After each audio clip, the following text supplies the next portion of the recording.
This meeting of the Senate Judiciary Committee will come to order.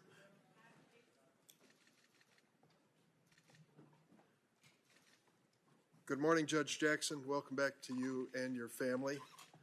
Good morning, Mr. Chairman. This second day is known affectionately by a term of medieval justice known as the trial by ordeal. This will be your opportunity to speak, but each member of the committee has 30 minutes to ask. And I know that they're going to be careful to stay within time limits of those 30 minutes.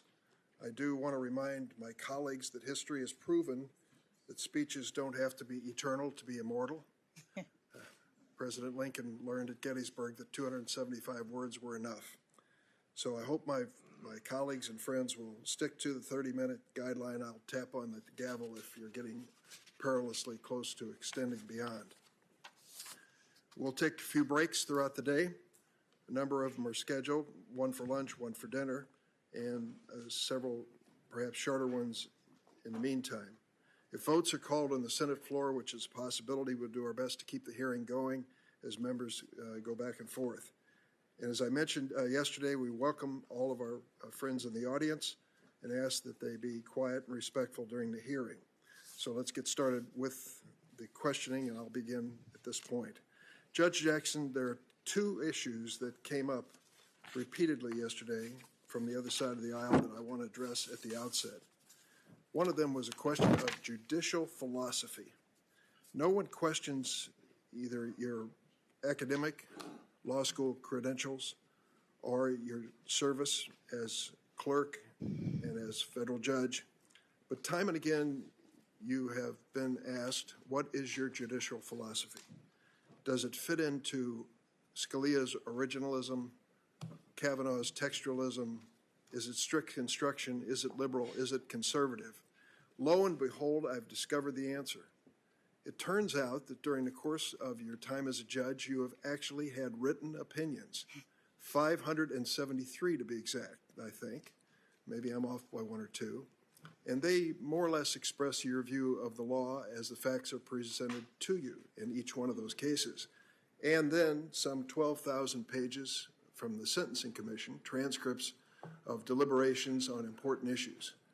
For most of us as elected senators, if people asked, what's your philosophy, we'd point to our voting record. You have a record when it comes to court decisions. And this committee, for the fourth time, is delving into everything that you've published as a judge and even before. So would you like to comment at the outset of those who are looking for a label, what your position is on judicial philosophy? Yes, thank you, Mr. Chairman. Over the course of my almost decade on the bench, I have developed a methodology that I use in order to ensure that I am ruling impartially and that I am adhering to the limits on my judicial authority. I am acutely aware that as a judge in our system, I have limited power, and I am trying in every case to stay in my lane. And so what I do is I essentially follow three steps.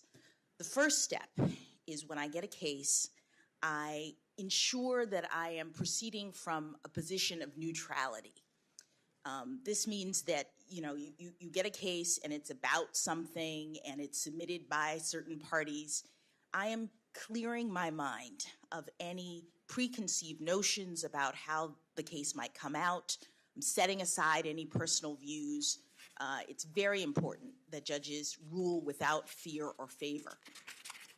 The second step is once I've cleared the decks, so to speak, in this way, I am able to receive all of the appropriate inputs for the case. That is the parties' arguments. They've written briefs. Sometimes we have a hearing. Sometimes we hear from other parties, amici in a case. And then there's the factual record. I am evaluating all of the facts from various perspectives. I think my experience, all of the various experiences that I've had, really helps me at this stage to see the perspectives of all of the parties and to understand their arguments. And then the third step is the interpretation and application of the law to the facts in the case. And this is where I'm really observing the constraints on my judicial authority. There are many constraints in our system, importantly because judges have limited authority. And so I am, first of all, looking at my jurisdiction. Threshold matter in every federal case is to make sure that you even have the power to hear the case. In evaluating jurisdiction, you're looking at all sorts of things, the text of a jurisdictional provision, for example, precedent related to it. If I can get to the merits of the case, if I have jurisdiction, then I am observing the limits on my authority concerning the question. So if it is a statute, for example, or a provision of the Constitution, I'm looking at the text. The adherence to text is a constraint on my authority. I'm trying to figure out what those words mean as they were intended by the people who wrote them. So at this point, I'm looking at original documents. I am focusing on the original public meaning because I'm constrained to interpret the text. Sometimes that's enough to resolve the issue in terms of the merits. Judges also look at history and practice at the time of the document was created. If it's a statute, I'm looking at Congress's purposes because, again, I am not importing my personal views or policy preferences. The entire exercise is about trying to understand what those who created this policy or this law intended. I'm also looking at precedent, which is another constraint on judicial authority. I am looking at prior cases and trying to understand what other judges have said. As a lower court judge, I'm bound by the precedent. And even in the Supreme Court, if I was fortunate enough to be confirmed, there's Starry decisis, which is a binding kind of principle that the justices look at when they're considering precedents. So all of these things come into play in terms of my judicial philosophy. Another issue which has come up to my surprise, and I've spoken to my Republican colleagues about their fascination with it, is the notion of the composition of the Supreme Court, which euphemistically is referred to as court packing. I have said on the floor, and I will repeat here, there is exactly one living senator who has effectively changed the size of the Supreme Court. That was the Republican leader, Senator McConnell, who shrank the court to 8 seats for nearly a year in 2016 when he blocked President Obama's nomination of Merrick Garland. Now, that question on court packing was posed to Amy Coney Barrett, Justice in the court, when she appeared before this committee. She was asked about it. She said, and I quote, "could not opine on it." And on many other policy issues, then Judge Barrett said repeatedly she could not share her views, stating, and I quote, "I will not express a view on a matter of public policy, especially one that is politically controversial, because that is inconsistent with the judicial role." I do believe we should have rules and traditions and precedents, but we shouldn't have a separate set of rules for Republican nominees and Democratic nominees.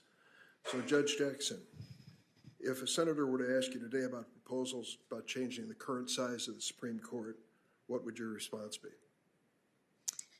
Senator, I agree with Justice Barrett in her response to that question when she was asked before this committee. Again, my North Star is the consideration of the proper role of a judge in our constitutional scheme. And in my view, judges should not be speaking to political issues, and certainly not a nominee for a position on the Supreme Court. So I agree with Justice Barrett. Let me address another issue that came up yesterday in the opening phase of this nomination hearing, and it's the issue involving child pornography. I want to turn to that issue because it was raised multiple times, primarily by the senator from Missouri. And he was questioning your sentencing record in child pornography cases that do not involve the production of pornographic material. They're known as non-production cases. I wanted to put some context here. The senator from Missouri has, in his tweets, said of your position on this issue, Judge Jackson has a pattern of letting child porn offenders off the hook for their appalling crimes, both as a judge and a policymaker.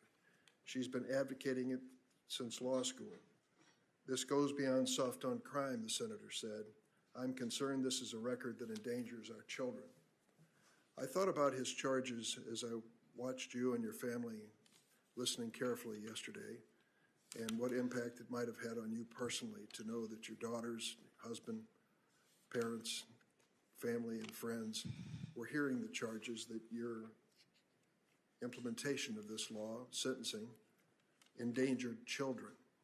Could you tell us what was going through your mind at that point? Thank you, Senator. As a mother and a judge who has had to deal with these cases, I was thinking that nothing could be further from the truth. These are some of the most difficult cases that a judge has to deal with because we're talking about pictures of sex abuse of children. We're talking about graphic descriptions that judges have to read and consider when they decide how to sentence in these cases. And there's a statute that tells judges what they're supposed to do. Congress has decided what it is that a judge has to do in this and any other case when they sentence. And that statute doesn't say, look only at the guidelines and stop. The statute doesn't say, impose the highest possible penalty for this sickening and egregious crime. The statute says, calculate the guidelines, but also look at various aspects of this offense and impose a sentence that is, quote, sufficient but not greater than necessary to promote the purposes of punishment. And in every case, when I am dealing with something like this, it is important to me to make sure that the children's perspective, the children's voices are represented in my sentencings. And what that means is that for every defendant who comes before me and who suggests, as they often do, that they're just a looker, that these crimes don't really matter, they've collected these things on the internet and it's fine, I tell them about the victim statements that have come in to me as a judge. I tell them about the adults who were former child sex abuse victims who tell me that they will never have a normal adult relationship because of this abuse. I tell them about the ones who say, I went into prostitution, I fell into drugs because I was trying to suppress the hurt that was done to me as an infant. And the one that was the most telling to me, that I describe at almost every one of these sentencings when I look in the eyes of a defendant who is weeping because I'm giving him a significant sentence. What I say to him is, do you know that there is someone who has written to me and who has told me that she has developed agoraphobia? She cannot leave her house because she thinks that everyone she meets will have seen her pictures on the internet. They're out there forever. At the most vulnerable time of her life, and so she's paralyzed. I tell that story to every child porn defendant as a part of my sentencings so that they understand what they have done. I say to them that there's only a market for this kind of material because there are lookers, that you are contributing to child sex abuse, and then I impose a significant sentence and all of the additional restraints that are available in the law. These people are looking at 20, 30, 40 years of supervision. They can't use their computers in a normal way for decades. I am imposing all of those constraints because I understand how significant, how damaging, how horrible this crime is. It should be noticed as well that the cases which the senator from Missouri referred to yesterday all resulted in incarceration of some magnitude. In the one case, the Hilly case, I want to quote what you said on the record. This family has been torn apart, speaking to the defendant, by your criminal actions. You saw it on the faces of those women, you heard it in their voices, and the impact of your acts on those very real victims who are still struggling to recover this day makes your crime among the most serious criminal offense this court has ever sentenced. And you imposed a sentence of 29 and a half years on that defendant.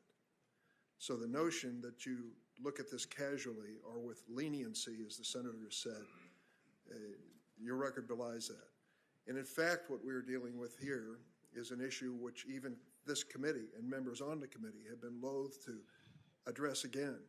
The original law was written at least 9 or 10, maybe longer, years ago, and the quantity of material was relevant to the sentencing. And now that we have computer access to voluminous amounts of material, it has raised questions, has it not, within the judiciary as to the appropriate sentencing in today's circumstances. This was a question that was raised before the Sentencing Commission, was it not? It was, Senator. The Sentencing Commission has written at least one report, it did when I was there, looking at the operation of this guideline. As you said, the guideline was based originally on a statutory scheme and on directives, specific directives by Congress at a time in which more serious child pornography offenders were identified based on the volume, based on the number of photographs that they received in the mail. And that made total sense before, when we didn't have the internet, when we didn't have distribution. But the way that the guideline is now structured, based on that set of circumstances, is leading to extreme disparities in the system because it's so easy for people to get volumes of this kind of material now by computers. So it's not doing the work of differentiating who is a more serious offender in the way that it used to. So the commission has taken that into account, and perhaps even more importantly, courts are adjusting their sentences in order to account for the changed circumstances. But it says nothing about the court's view of the seriousness of this offense. Judge, there have been several news organizations that have taken a look at the senator from Missouri's charges, ABC News, CNN News, the Washington Post, and others, and have concluded that they are inaccurate and unfair to you in their conclusions. In fact, one writer has said they are meritless to the point of unacceptable levels. Nationally, in 2019, only 30% of non-production child pornography offenders received a sentence within the guidelines range, fewer than 30%. Between 2015 and 2020, in the D.C. District Court where you served, judges imposed below-guideline sentences in non-production cases 80% of the time for the reasons you've just explained. Judges in Missouri, the home state of the senator who has criticized your record, did so 77% of the time. One particular judge whom the senator supported to become a federal judge by appointment of President Trump, unfortunately, has 77% record. If I'm sorry, I want to make sure that this is accurate.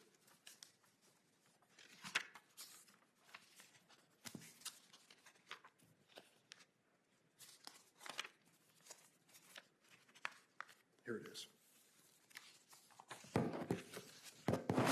In the United States versus Klotz, Trump appointed Judge Sarah Pitlick, the senator's choice for the Eastern District of Missouri, sentenced an individual convicted of possession of child pornography to 60 months, well below the 135 to 168-month sentence recommended by the guidelines. She appears to have run into the same issue or same challenge that you have described here. So going forward, in terms of this issue, it seems that we at least share the burden by your interpretation as to define this statute in modern terms, in terms of technology as it exists today. Is that the way you see it? Senator, Congress is tasked with the responsibility of setting penalties. Congress tells judges what we're supposed to do when we sentence. And what I'd say is that Congress has to determine how it wishes for judges to handle these cases. But as it currently stands, the way that the law is written, the way that Congress has directed the Sentencing Commission appears to be not consistent with how these crimes are committed. And therefore, there's extreme disparity, as you pointed out. There are judges who are varying because our ultimate charge from this body is to sentence in a way that is sufficient but not greater than necessary to promote the purposes of punishment.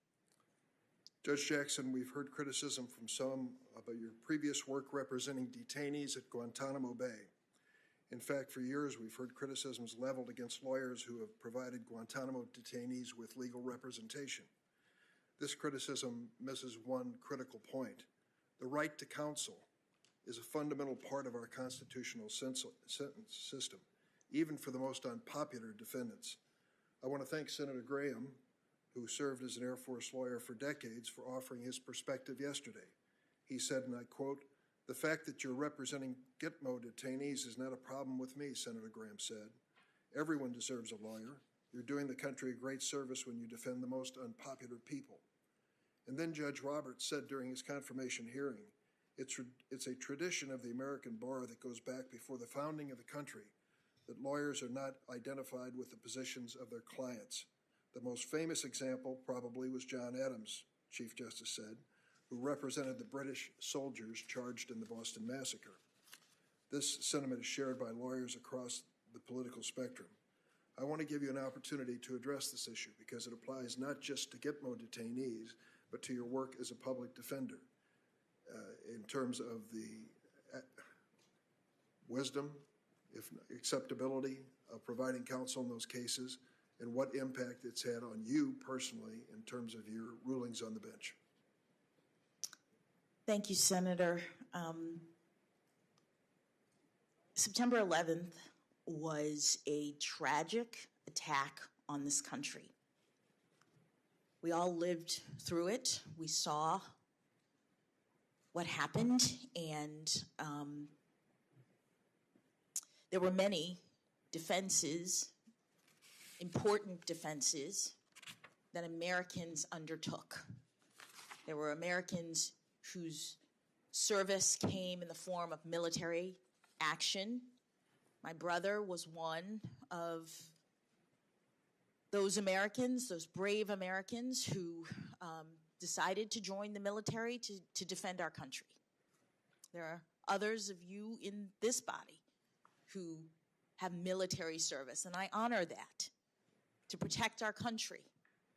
After 9/11, there were also lawyers who recognized that our nation's values were under attack, that we couldn't let the terrorists win by changing who we were fundamentally.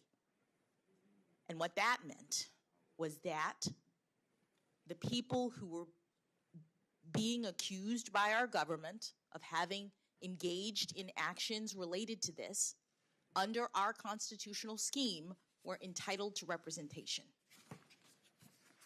We're entitled to be treated fairly. That's what makes our system the best in the world. That's what makes us exemplary.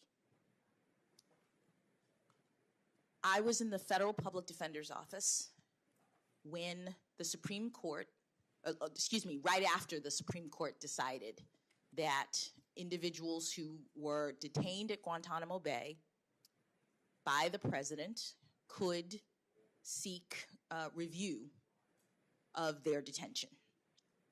And those cases started coming in, and federal public defenders don't get to pick their clients. They have to represent whoever comes in, and it's a service.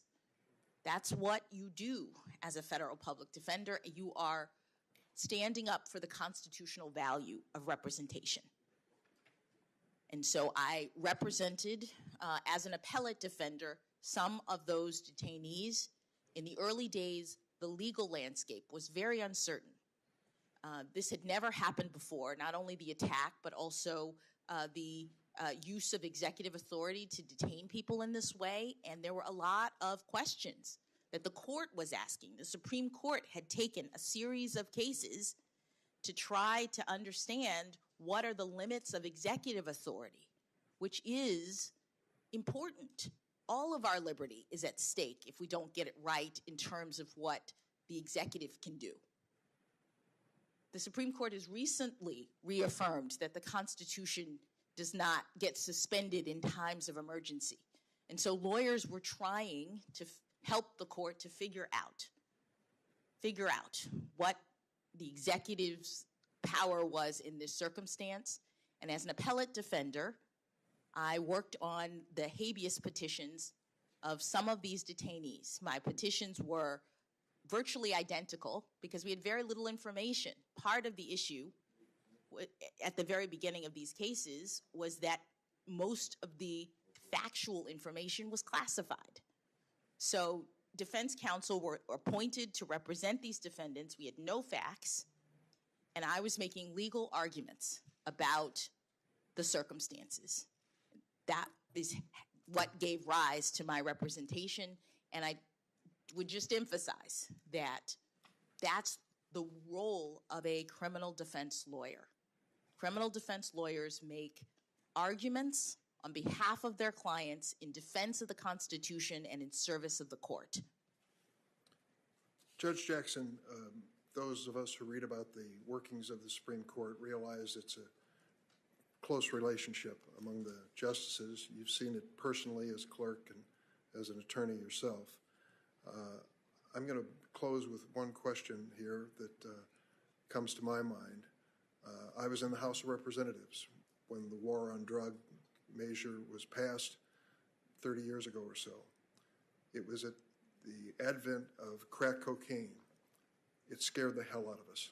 The notion of a cheap narcotic, highly addictive, destructive to mothers and their fetus, led us to impose a sentencing disparity between crack and powder cocaine that was unprecedented, 100 to 1. Our notion was to come down hard, make it clear that it was a federal standard, impose that standard, and stop the advance of crack cocaine. We failed from the outset. The price of cocaine, crack cocaine on the street went down and up instead of down. I'm sorry, I did that wrong. Down instead of up. And the number of users went up instead of down. And we found ourselves in a position where we were filling the federal prisons with violations primarily for possession of crack cocaine, hundreds of thousands being incarcerated at that time. I came here to this committee in an effort to try to change it, negotiated a revision of that measure from 100 to 1 to 18 to 1 with Senator Jeff Sessions. It was passed by the committee, by the Senate, and by the House of Representatives and signed into law by President Obama. Then you on the Sentencing Commission had to consider what to do with these new guidelines coming from Congress. And you achieved a consensus. I think most people don't realize the Sentencing Commission is a pretty diverse group and very transparent. Could you close in the last minute or so and tell me about that effort to find consensus on an issue that controversial? Yes, Senator. As you mentioned, the Sentencing Commission is a very diverse group of people who've been appointed by presidents of different parties by law. And at the time that I was on the commission, we had a range of people, judges from different backgrounds, who had different views about the criminal justice system, but we had a directive from Congress insofar as Congress had changed the penalties, as you mentioned, related to crack cocaine. And so we worked together to make a determination about whether or not the guidelines needed to change, and if so, whether or not to impose those changes retroactively in light of all of the evidence that you point out, all of the Congress's changes, and the need to avoid unwarranted sentencing disparities, which is exactly the charge that this body has given to the commission. And we worked together. We reached unanimous agreement that the change in the guidelines that was necessitated by the change in the statute should apply retroactively to people who had been convicted and sentenced under the prior regime, and then Congress followed shortly thereafter by making it a statutory change to apply those changes retroactively. Thank you, Judge Jackson. Senator Grassley. Thank you, Mr. Chairman. Welcome again to our committee. I got home last night about 8 o'clock. The first thing I heard was my wife's opinion that you did very good in your opening statement. Thank you. She didn't have anything to say about my statement.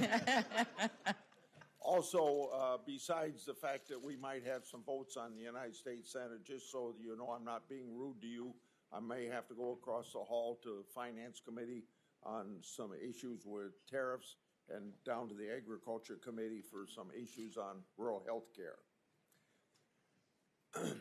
Do you believe, well, let me ask it this way. Do the First Amendment free speech protections apply equally to conservative and liberal protesters? Yes, Senator. Okay. Do you believe the individual right to keep and bear arms is a fundamental right? Senator, the Supreme Court has established that the individual right to keep and bear arms is a fundamental right. Could you tell me how you might go about deciding what a fundamental right is under the Constitution? Well, Senator, I don't know that I can tell you that in the abstract in the sort of way that you may have posed the question. There is precedent in the Supreme Court related to various rights that the court has recognized as fundamental. The court has some precedents about the standards for determining whether or not something is fundamental. The court has said that the 14th Amendment Substantive Due Process Clause does support some fundamental rights, but only things that are implicit in the ordered concept of liberty or deeply rooted in the history and traditions of this country. They're the kinds of rights that relate to personal, individual autonomy, and they've recognized a few things in that category, and that's the tradition of the court for determining whether something is fundamental in that way. Okay. On another subject, kind of personal to me over a long period of time and about half of this committee, but it's a controversial issue even within this committee. I favor allowing Supreme Court hearings to be televised. What's your view on this? How would you feel about cameras in the courtroom which about 40, 50 or 40 or 45 of our states allow. Well, Senator, I would want to discuss with the other justices their views and understand all of the various potential issues related to cameras in the courtroom before I took a position on it. I think that's a fair answer at this point. I'm going to ask you about a bill that I got passed a long, long time ago. And it's something that at some level of courts, sometime the district court, sometime at the circuit court, and even once or twice at the Supreme Court, these courts tend to do damage to a bill called the False Claims Act. This bill has brought $70 billion of fraudulently taken money back into the federal treasury since it's been passed. And courts have weakened it, and then Senator Leahy and I usually find ourselves having to pass legislation to say to the courts, you got it wrong. In fact, there's a very controversial bill right now before the United States Senate on that very subject. It's fought fraud in the Department of Defense, healthcare industry, the pharmaceutical industry. $70 billion is pretty important. So when you if you're approved to be on the Supreme Court and the issue of false claims comes up, I hope you think of Chuck Grassley. It's one of and Leahy. The False Claims Act is one of the best tools that we have to fight against government fraud and to recover taxpayers' money. I've worked for decades to protect whistleblowers who shine a light on fraud, waste, and abuse in the government. So I'd like to ask you a couple questions. And I'm going to start with a former Attorney General, unnamed, once suggested that Ketanji's suits were, in his words, patently unconstitutional, and another word he used was dangerous. He argued that it violated the Appointments Clause. So, understanding that you may get a case before you on the False Claims Act, but maybe this Appointment Clause is sound enough, you could answer, do Ketanji's suits violate the Appointments Clause? So, Senator, I am not familiar with that representation. Could you answer in writing then? Well, I'd be happy to do whatever. I'm just trying to assess. I'm sorry, I shouldn't have interrupted you. No, that's all right. Sorry. I'm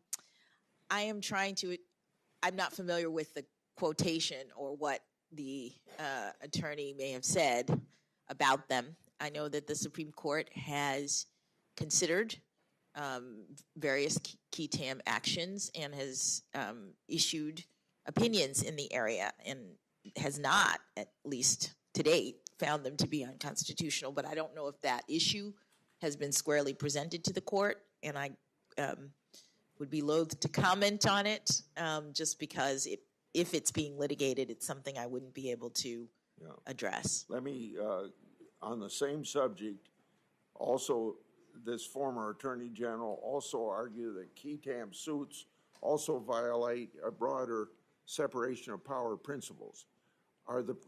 Can you tell me whether you think the president's constitutional powers are violated when private citizens are allowed to sue in the name of the United States, and that's what Ketanji suits are all about, private citizens going to court?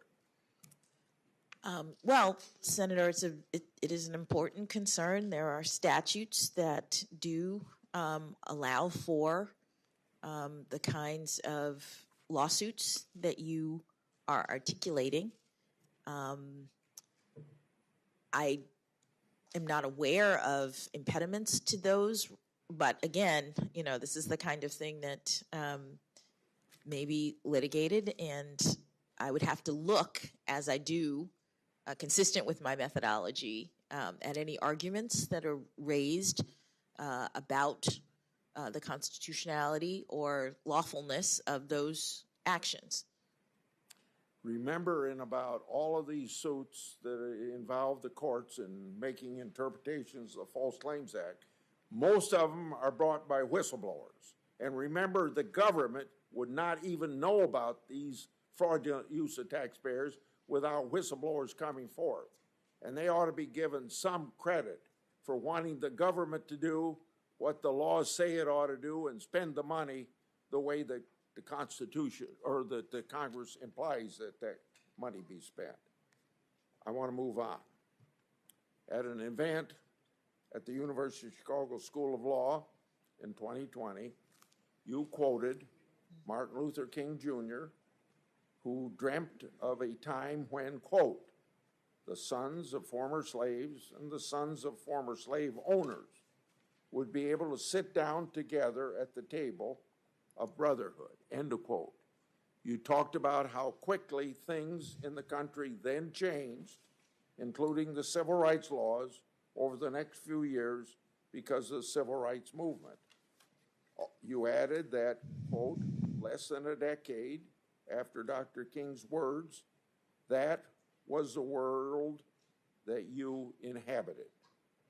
Dr. King hoped for a country where we would all be judged by the content of our character rather than our race. Do these quotes still reflect your views on this very important topic today? Yes, Senator. In that speech, I talked about my background, my upbringing, the fact that my parents, when they were growing up in Miami, Florida, attended and had to attend racially segregated schools because by law, when they were young, white children and black children were not allowed to go to school together. And my reality, when I was born in 1970 and went to school in Miami, Florida, was completely different. I went to a diverse public junior high school, elementary school. And the fact that we had come that far was, to me, a testament to the hope and the promise of this country, the greatness of America, that in one generation, we could go from racially segregated schools in Florida to have me sitting here as the first Floridian ever to be nominated to the Supreme Court of the United States. So yes, Senator, that is my belief. And I think that it's good that the country had an opportunity to hear what you just told us about your experience. I'm going to go to something that the chairman brought up, and I've written down the three steps you go through.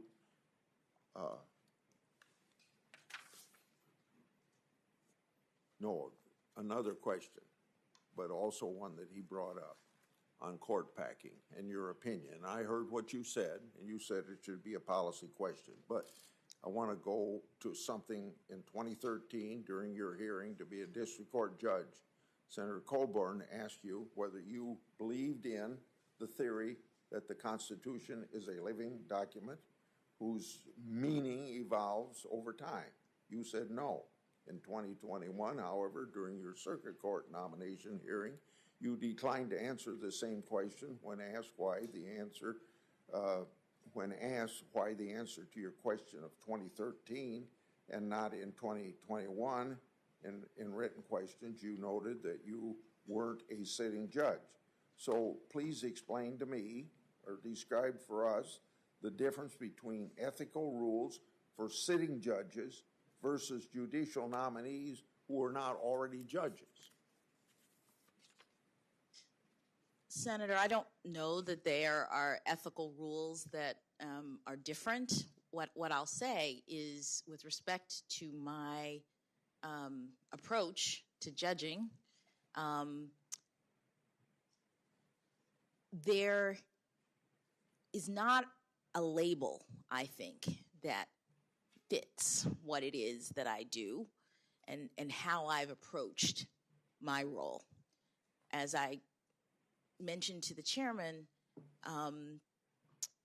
I'm very acutely aware of the limitations on the exercise of my judicial power, and those limitations come in the form of adherence to the text. Assuming you even get to that stage of the process, that you have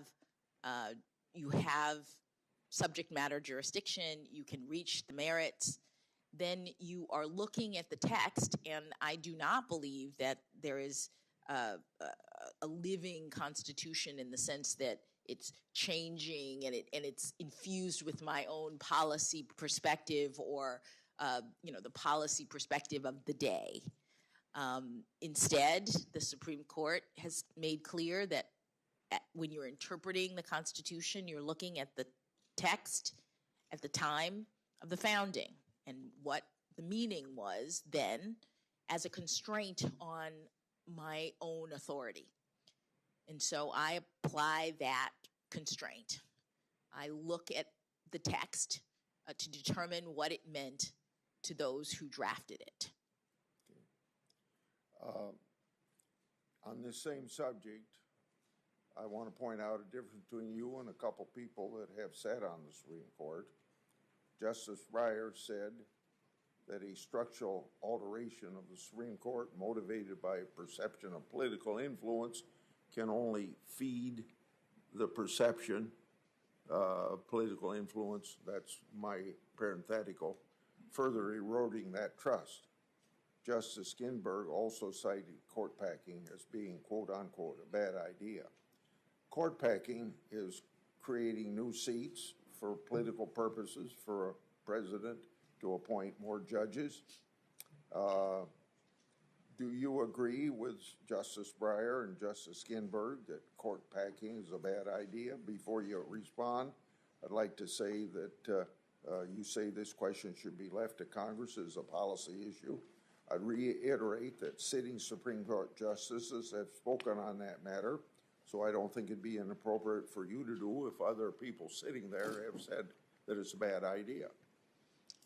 Well, respectfully, Senator, other nominees to the Supreme Court have responded as I will, which is that it is a policy question for Congress. And I am particularly mindful of not speaking to policy issues because I am so committed to staying in my lane of the system, because I'm just not willing to speak to issues that are properly in the province of this body. Okay. Then I would interpret your answer, and you don't have to respond to this, but I think you're saying Breyer and Ginsburg should not have stated their views on that issue. During his opening statement yesterday, one member of this committee suggested that the Supreme Court has been bought by dark money groups. Do you agree that the Supreme Court has been bought by dark money groups? Senator, I don't have any reason to believe that that's the case. I have only the highest esteem for the members of the Supreme Court, whom I hope to be able to join if I'm confirmed, and for all of the members of the Judiciary. Thank you for that answer. I'm going to go to international law.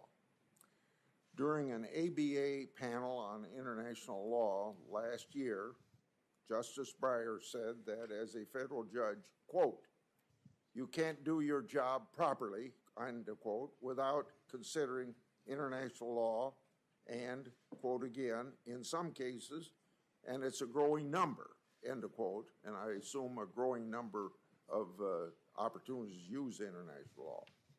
In 2018 op-ed, Justice Breyer said that, quote, "The best way to preserve American values may well be to take account of what happens abroad," end of quote. Under what circumstances is it appropriate to consider international law when interpreting our Constitution? Thank you, Senator. I have nothing but the highest esteem and respect for my former boss, who I've spent the better part of the past couple decades calling my justice, having clerked for him. But I do think that the use of international law is very limited in our scheme and in our judging. There are certain cases in which it is relied upon where Congress directs or where the standards are such. The case involves a treaty, for example, and you have to interpret international law in order to be able to address it. But there are very, very few cases, I think, in which international law plays any role, and certainly not in interpreting the Constitution. I think you probably have answered my next two questions, but if you say you have nothing to add, I would still want to ask the questions. Do you think it's appropriate to look to international law when interpreting enumerated and unenumerated constitutional rights? No, Senator. Which specific, again, I think you've answered this, but I want to ask it anyway. Which specific constitutional clauses or rights has the Supreme Court held that can be interpreted by looking to international law? I'm not aware of any that are properly illuminated by reference to international law. Yeah. Now I want to go to a question that Senator Durbin asked. I'll probably go a little more, but I remember when this is about your judicial philosophy, and you made 3 points, 3 steps you take to go through a case and apply the law, and you say your methodology is limited power and stay within your lane. I'd like to ask you, well, you've served on the district court for several years and spent 8 months on the D.C. circuit. During yesterday's opening statement, we heard a lot about the importance of judicial philosophy. In your own words, you've described that, so you don't have to go through that again with me. But if Congress writes a law that does not explicitly allow private parties to sue, do you believe that the federal courts have the authority to create implied causes of action? And I'd like to have you elaborate if you say yes to that. I would say that as a general matter, no, Senator. I mean, our obligation as judges is not to create policy. And if Congress has enacted a statute that establishes a cause of action or restricts causes of action, then as a general matter, I don't think that courts can impose one. Now, you know, I'm saying generally because there may be circumstances that I'm not thinking of. I know that the Supreme Court has, in very narrow circumstances at times, discussed implied causes of action. But I think the charge of the judge is to impose the law as written. There's 115 justices that serve before you if you are approved by the Senate. Is there any of them now or in the past that has a judicial philosophy that most closely resembles your own?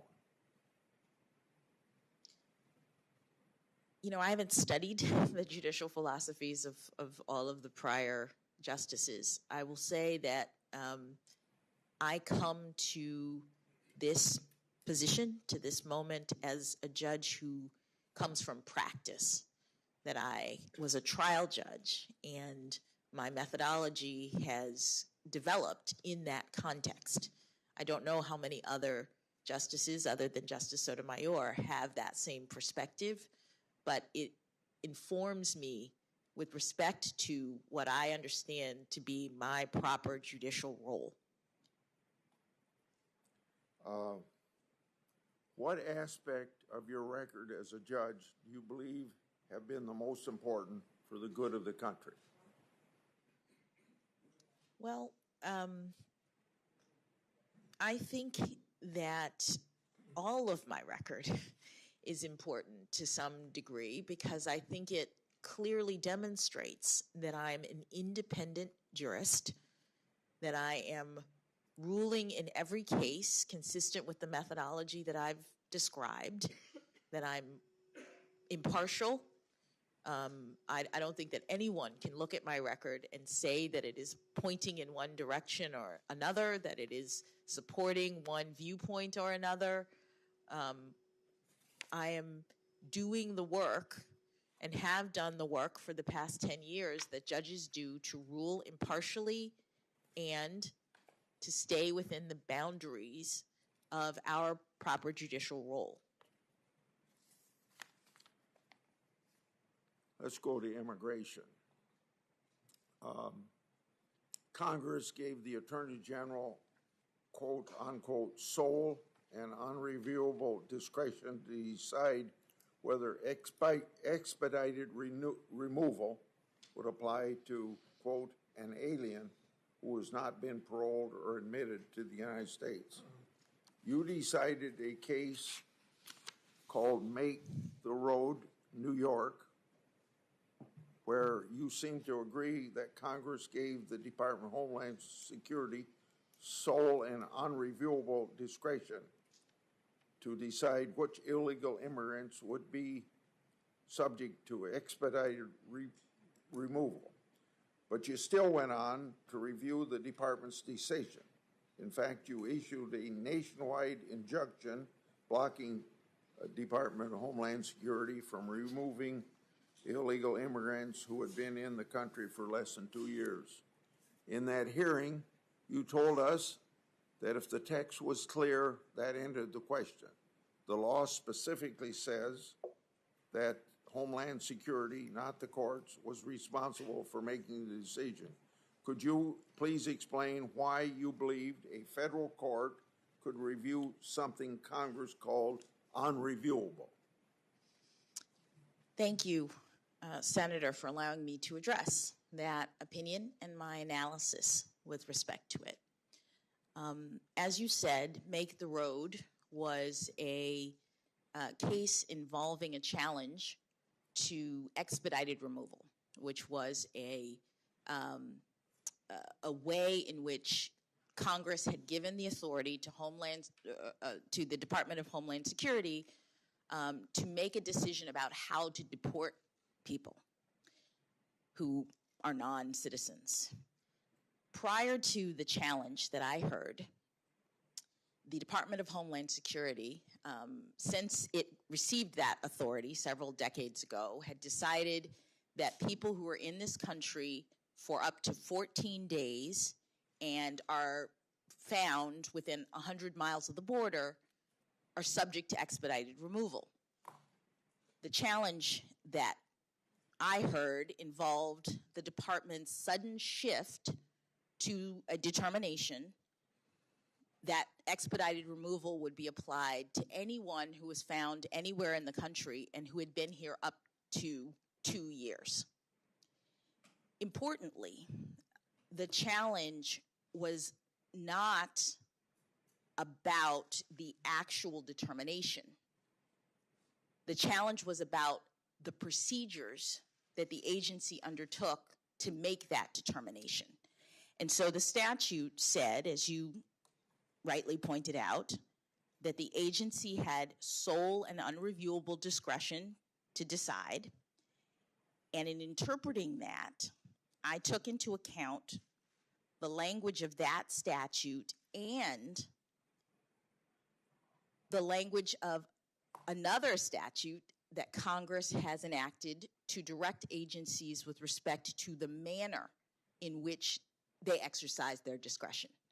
So I said, and I believed, that sole meant that the Department of Homeland Security was the only agency who got to make this determination as to how many months a person should be in the United States. And unreviewable meant it was final.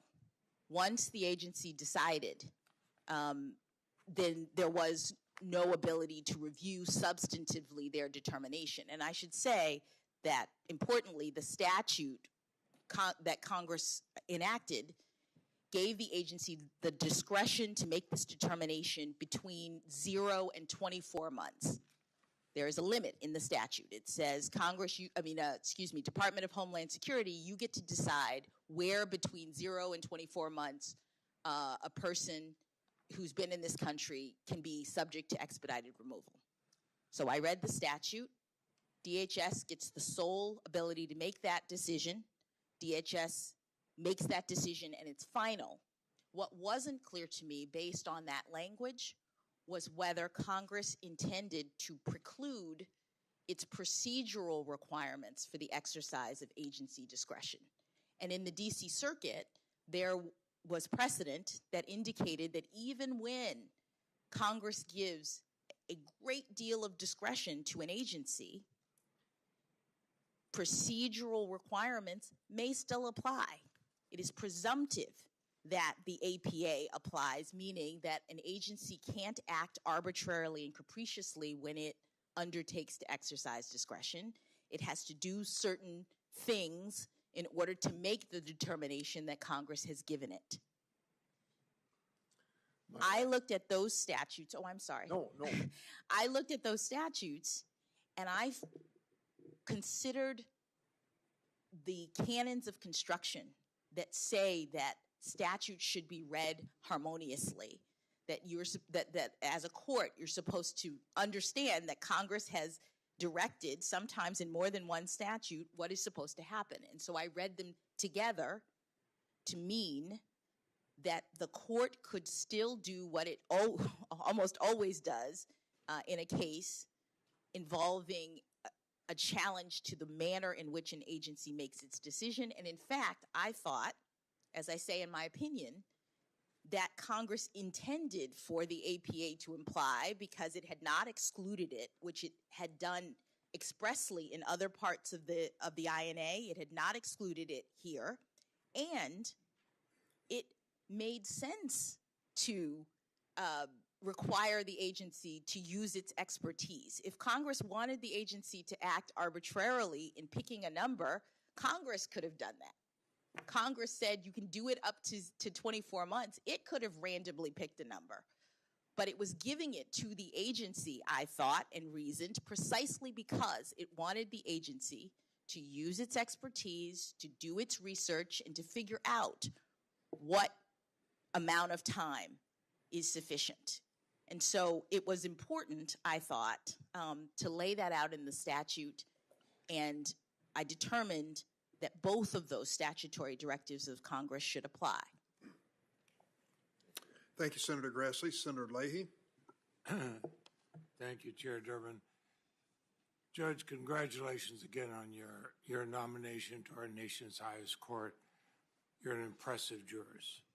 I hope the broader public sees that, and I've enjoyed the opportunity to meet your family here yesterday, and but I thought before I begin my questions, I was going to respond to something the junior senator from Texas said yesterday. He suggested the Democrats exacted a political agenda by opposing the nomination of then Judge Gorsuch to the Supreme Court. I kind of chuckle at that because, along with others, I and others repeatedly and clearly stated substantive concerns with Justice Gorsuch's nomination. I explained my votes on the record. There's no political agenda. I contrast that with Republicans' treatment of then Judge Merrick Garland.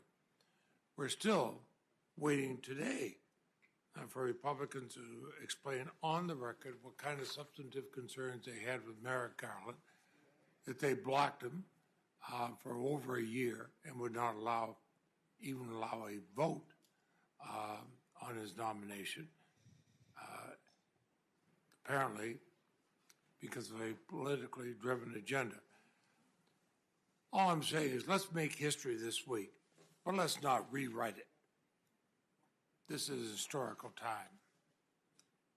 Judge Jackson, one of the topics we discussed in our meeting was our respective experiences. You as a former federal public defender, myself as a prosecutor. As a federal public defender here in Washington, you were assigned to and then represented clients who couldn't otherwise afford a lawyer.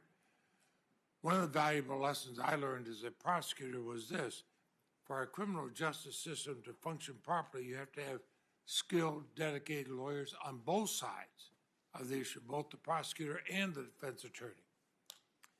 It's equally essential for judges to have a nuanced and a balanced understanding of our criminal justice system if we're going to have justice done. Now, it's really concerning. It's confusing that some view your background as a federal public defender as some kind of a liability. Those of us who have spent time in courtrooms know you have to have both the skilled prosecutor and a skilled defender. I believe it, in fact, I don't think of it as a liability. I think it's going to be a major asset to you, and I think it should be welcome on the Supreme Court. In fact, if you're confirmed to the court, as I look back over, you're going to be the first former federal public defender on the court. You're going to be the first nominee since Justice Thurgood Marshall with a significant background in criminal defense. That's pretty impressive.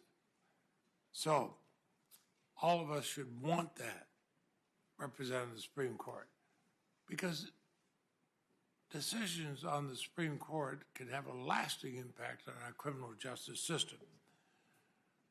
My question is this: I believe that your experience as a federal public defender has made you a better judge, helped you maintain impartial and balanced perspective in criminal and other cases, and I assume you would agree with that.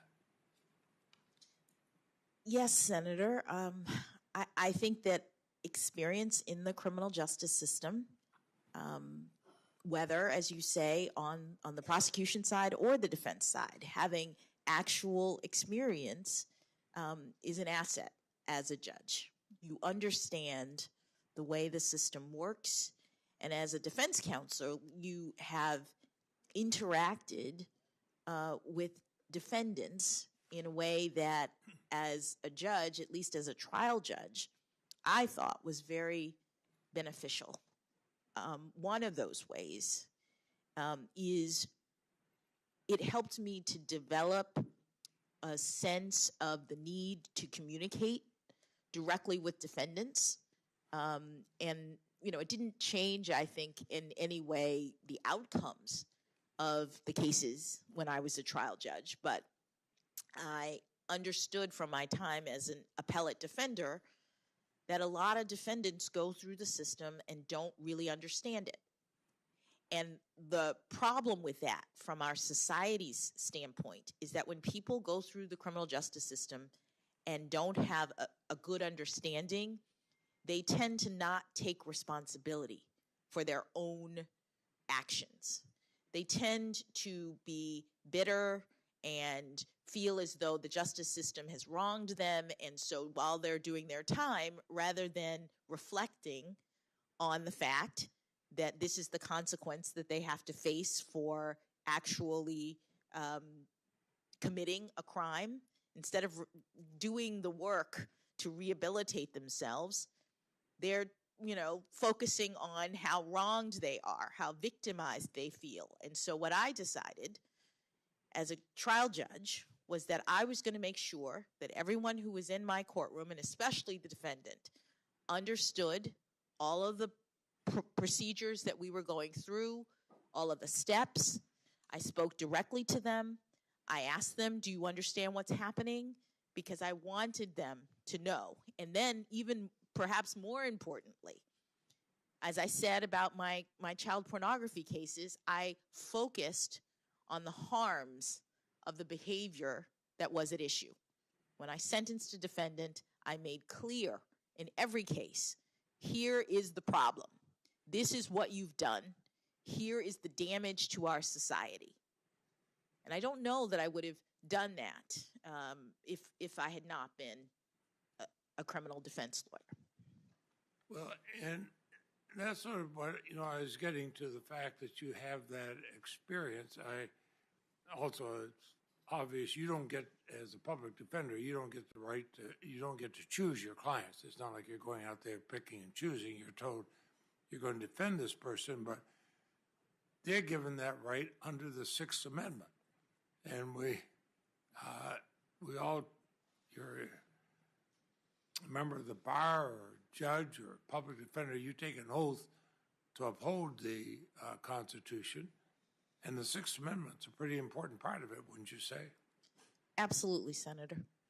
And it's also a pretty important part for indigent defendants. Is that not correct? That is correct, especially for indigent defendants, because they are determined to not be able to afford counsel. And as you said, Senator, for a judge, it is crucial that you have arguments that are being made and presented on both sides of the issue. That is what allows for judges to reach just results in cases, and it's what makes our system so exemplary. It also guarantees that our Constitution is going to be followed. I think it's important you went around with Senator Doug Jones, who's highly respected in the Senate on both sides of the aisle, but you got to meet other senators. I was delighted you came to spend time in my office, and you noted in your public remarks at the White House when you were nominated that your parents were married for 54 years, and both public servants in their own right. And they are proudly watching you being announced by the president, and I must admit, watching them the last couple of days, they're proudly watching you here, as have other members of your family. Your younger brother became a police officer, detective in Baltimore before serving the Army, two tours of duty in the Middle East, two uncles that served as police officers. So I'm not really surprised that you understand law enforcement. The National Fraternal Order of Police has expressed strong support for your nomination. In fact, in their letter dated February 25th, 2022, they said you have considered the facts and applied the law consistently and fairly on a range of issues. And they went on to say there's little doubt you have the temperament, intellect, legal experience, and family background to earn this appointment. And they added, we are reassured that should she be confirmed, she'd approach her future cases with an open mind, treat issues related to law enforcement fairly and justly. Chair Durbin, I'd ask consent that the letter from the Fraternal Order of Police be included in the record at this point. Without objection. Now, that's a statement from the largest law enforcement labor organization in the United States. What do you say to people who say you're soft on crime or even anti-law enforcement because you accepted your duties as a public defender? Thank you, Senator. I would make I'd make three observations in response to those critiques. The first is that as someone who has had family members on patrol and in the line of fire, I care deeply about public safety. I know what it's like to have loved ones who go off to protect and to serve, and the fear of not knowing whether or not they're going to come home again because of crime in the community. As you said, my brother patrolled the streets of Baltimore, and I had two uncles who were career law enforcement, including one who became the chief of police of the City of Miami Police Department in the 1990s. So crime and the effects on the community and the need for law enforcement, those are not abstract concepts or political slogans to me. The second observation that I would make is that as a lawyer and as a citizen, I care deeply about our Constitution and about the rights that make us free. As you say, criminal defense lawyers perform a service, and our system is exemplary throughout the world precisely because we ensure that people who are accused of crimes are treated fairly. It's very important to me in that capacity as a lawyer and as a citizen. Oh, I'm sorry. I was just going to say the third thing I would say is as a judge. As a judge, I care deeply about the rule of law. And I know that in order for us to have a functioning society, we have to have people being held accountable for committing crimes. But we have to do so fairly under our Constitution. As a judge who has to decide how to handle these cases, I know it's important to have arguments from both sides, to have competent counsel. And it doesn't mean that lawyers condone the behavior of their clients. They're making arguments on behalf of their clients in defense of the Constitution and in service of the court. And it is a service. I know in our conversation, I'd mentioned my own experience as a prosecutor. I wanted the best defense attorney on the other side because you want to make sure that as the trial went on, everything was done properly. And let's talk about Guantanamo Bay. It's been controversial, and we've had two presidents, one Republican, one Democratic, who said they wish it could be closed. But the fact is, individuals were detained there. The whole world was watching this. I know I heard from people I respect throughout the world asking questions about Guantanamo.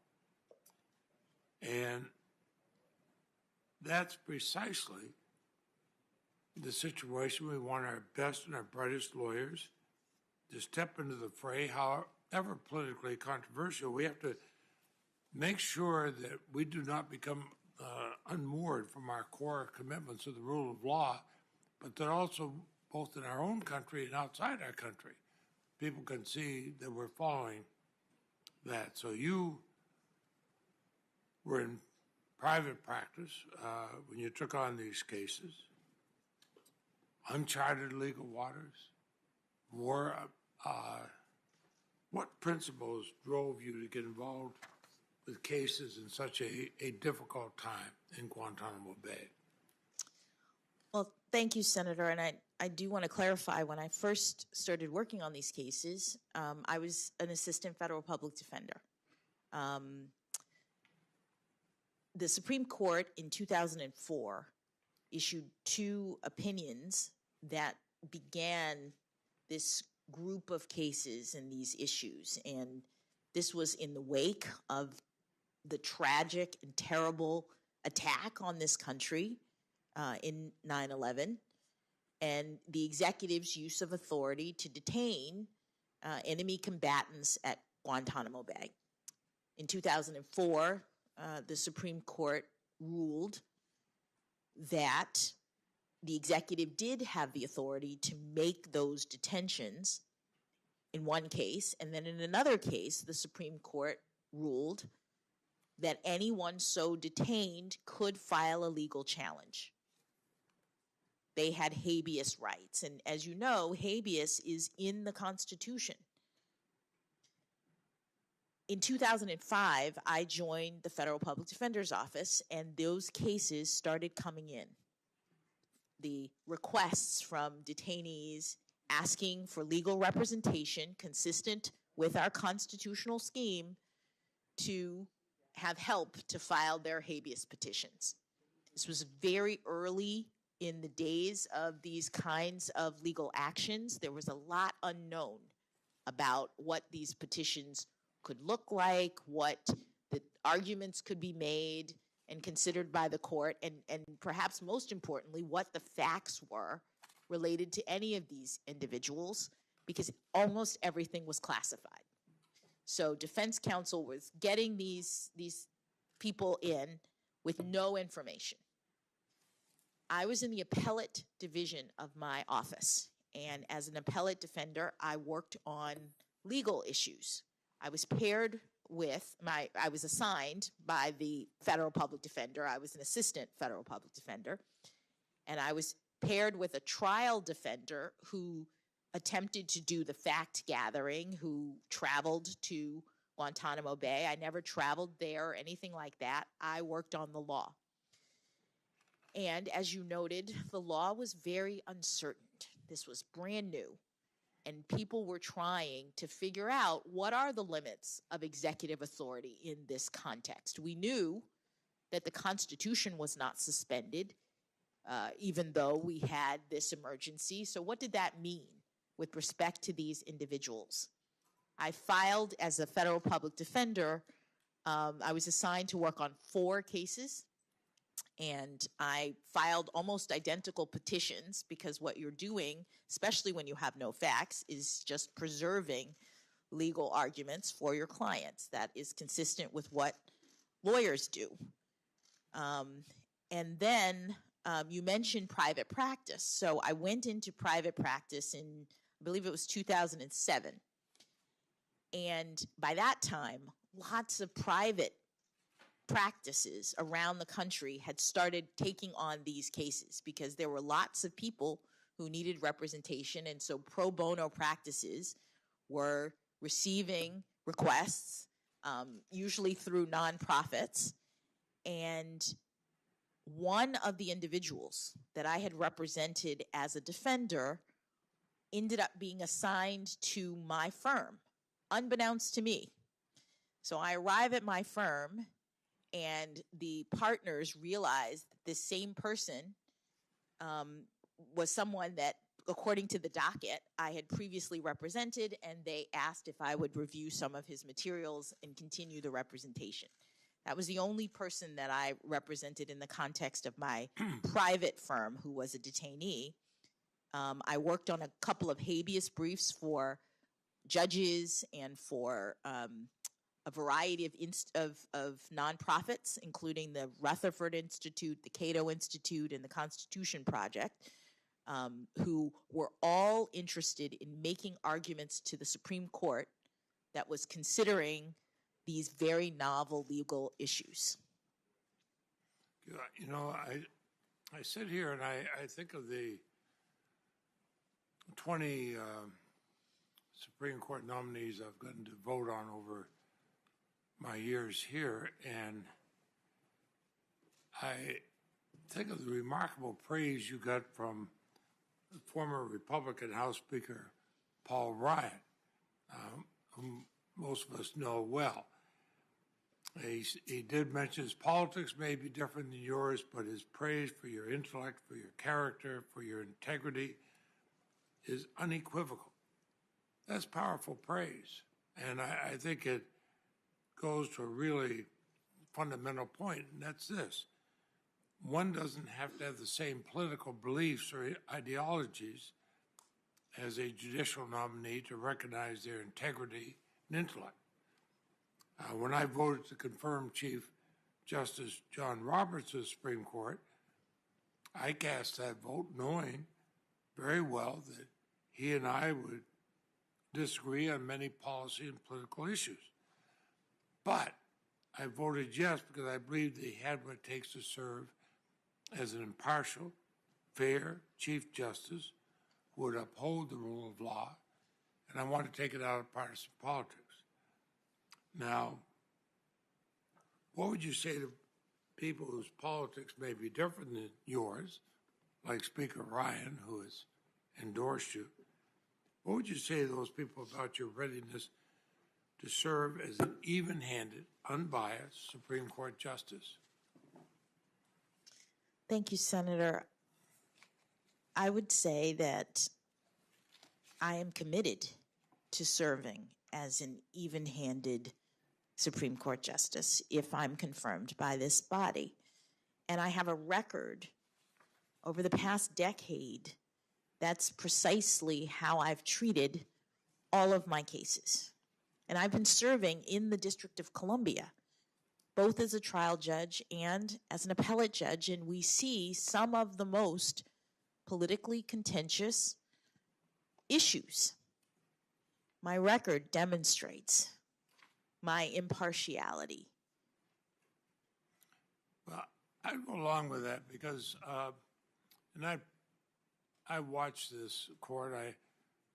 I used to go there as a young law student, sit in the back and just watch it. I continue to watch it. I see the chief judge of the federal district court, Judge Beryl Howell, who I was privileged to have her serve as my chief counsel on this committee, and learned from her then. I learned from her now.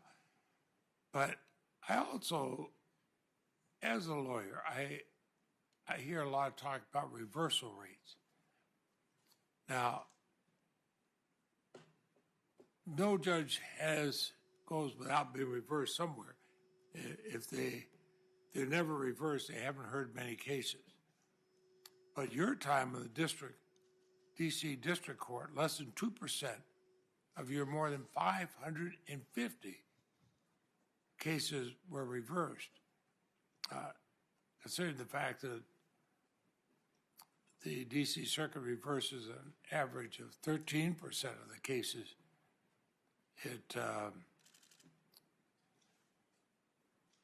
it hears, you get a pretty good record.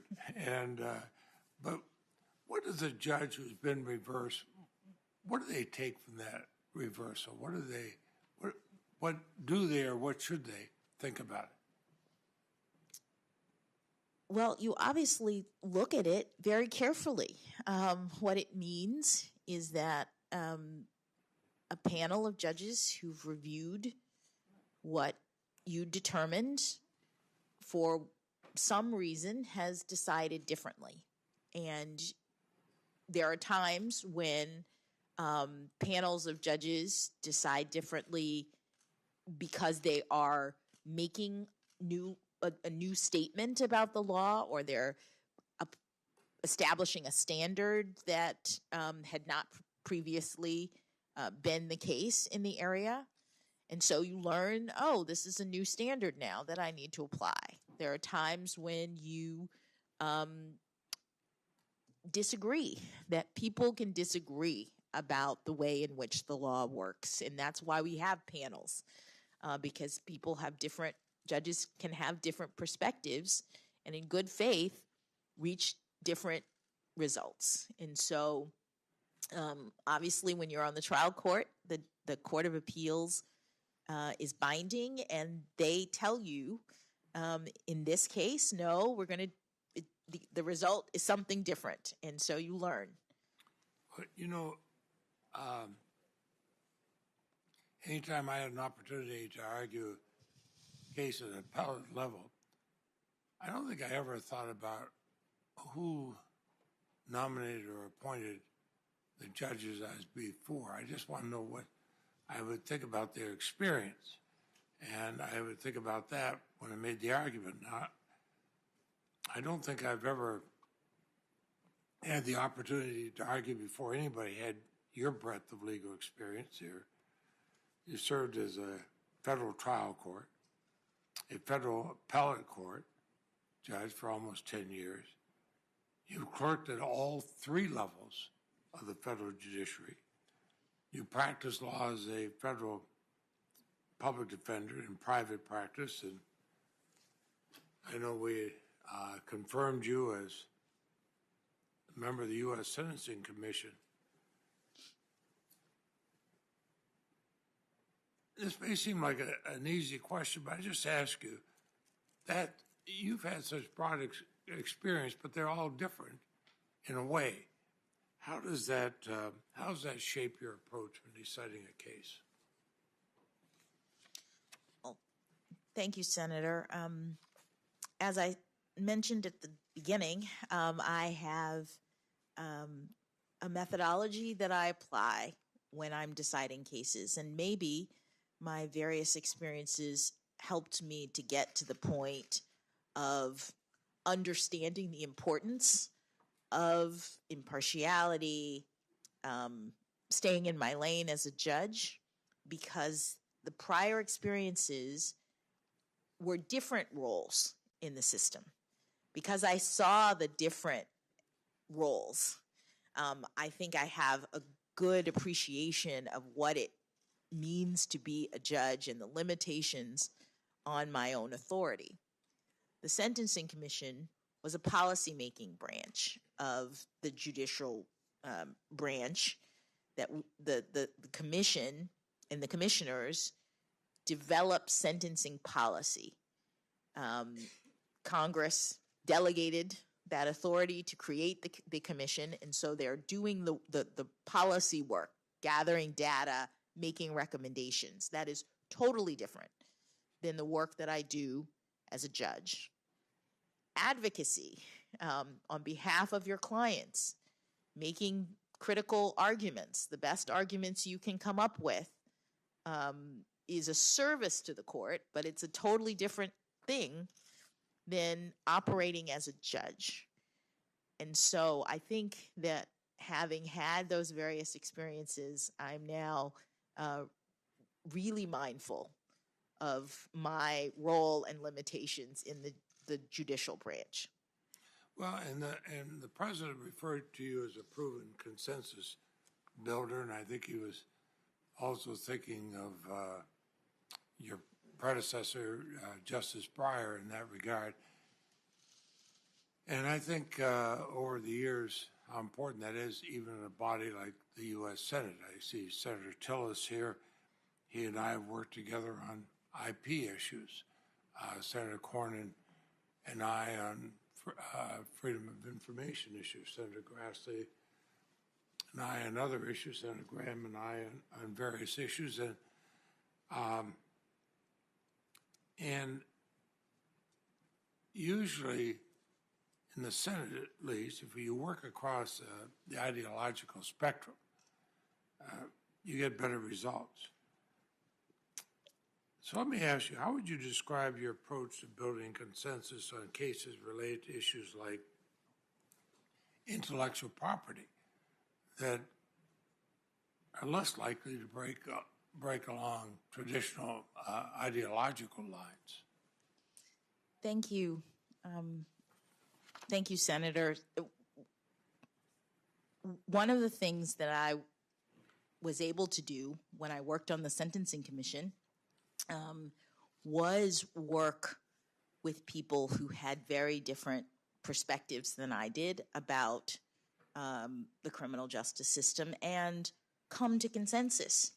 It's very important, as you've said, to try to find common ground. And Justice Breyer was such a wonderful model, a role model for that kind of ability as a Supreme Court justice. It's something I learned from him, and something I tried to model in my work on the commission, that I try to model in my work as an appellate judge, and that I would model or do if I were confirmed to the Supreme Court. Thank you, Chair Durbin. Thank you, Senator Leahy. And now Senator Graham. Thank you, Judge. Again, congratulations. I want to talk to you a little bit about family and faith, because in your opening statement and the people who introduced you to the committee, there was very glowing praise of you as a person, a good friend. You have a wonderful family. You should be proud, and your faith matters to you. What faith are you, by the way? Senator, I am Protestant. Mm-hmm. Okay. Non-denominational. Okay. Could you fairly judge a Catholic? Senator, I have a record of I think the fairly answer would be yes. judging everyone. I believe you can. I'm just asking this question because how important is your faith to you? Senator, personally, my faith is very important, but as you know, there's no religious test in the Constitution under Article 6, and There will be none with me.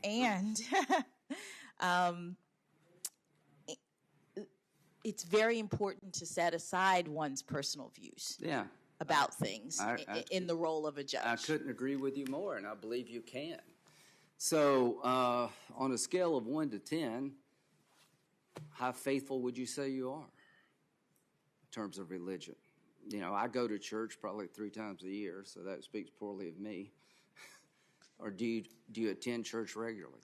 Well, Senator, I am reluctant to talk about my faith in this way just because I want to be mindful of the need for the public to have confidence in my ability to separate out my personal views. Well, how would you feel if a senator up here said, your faith, a dogma, lives loudly within you, and that's of concern?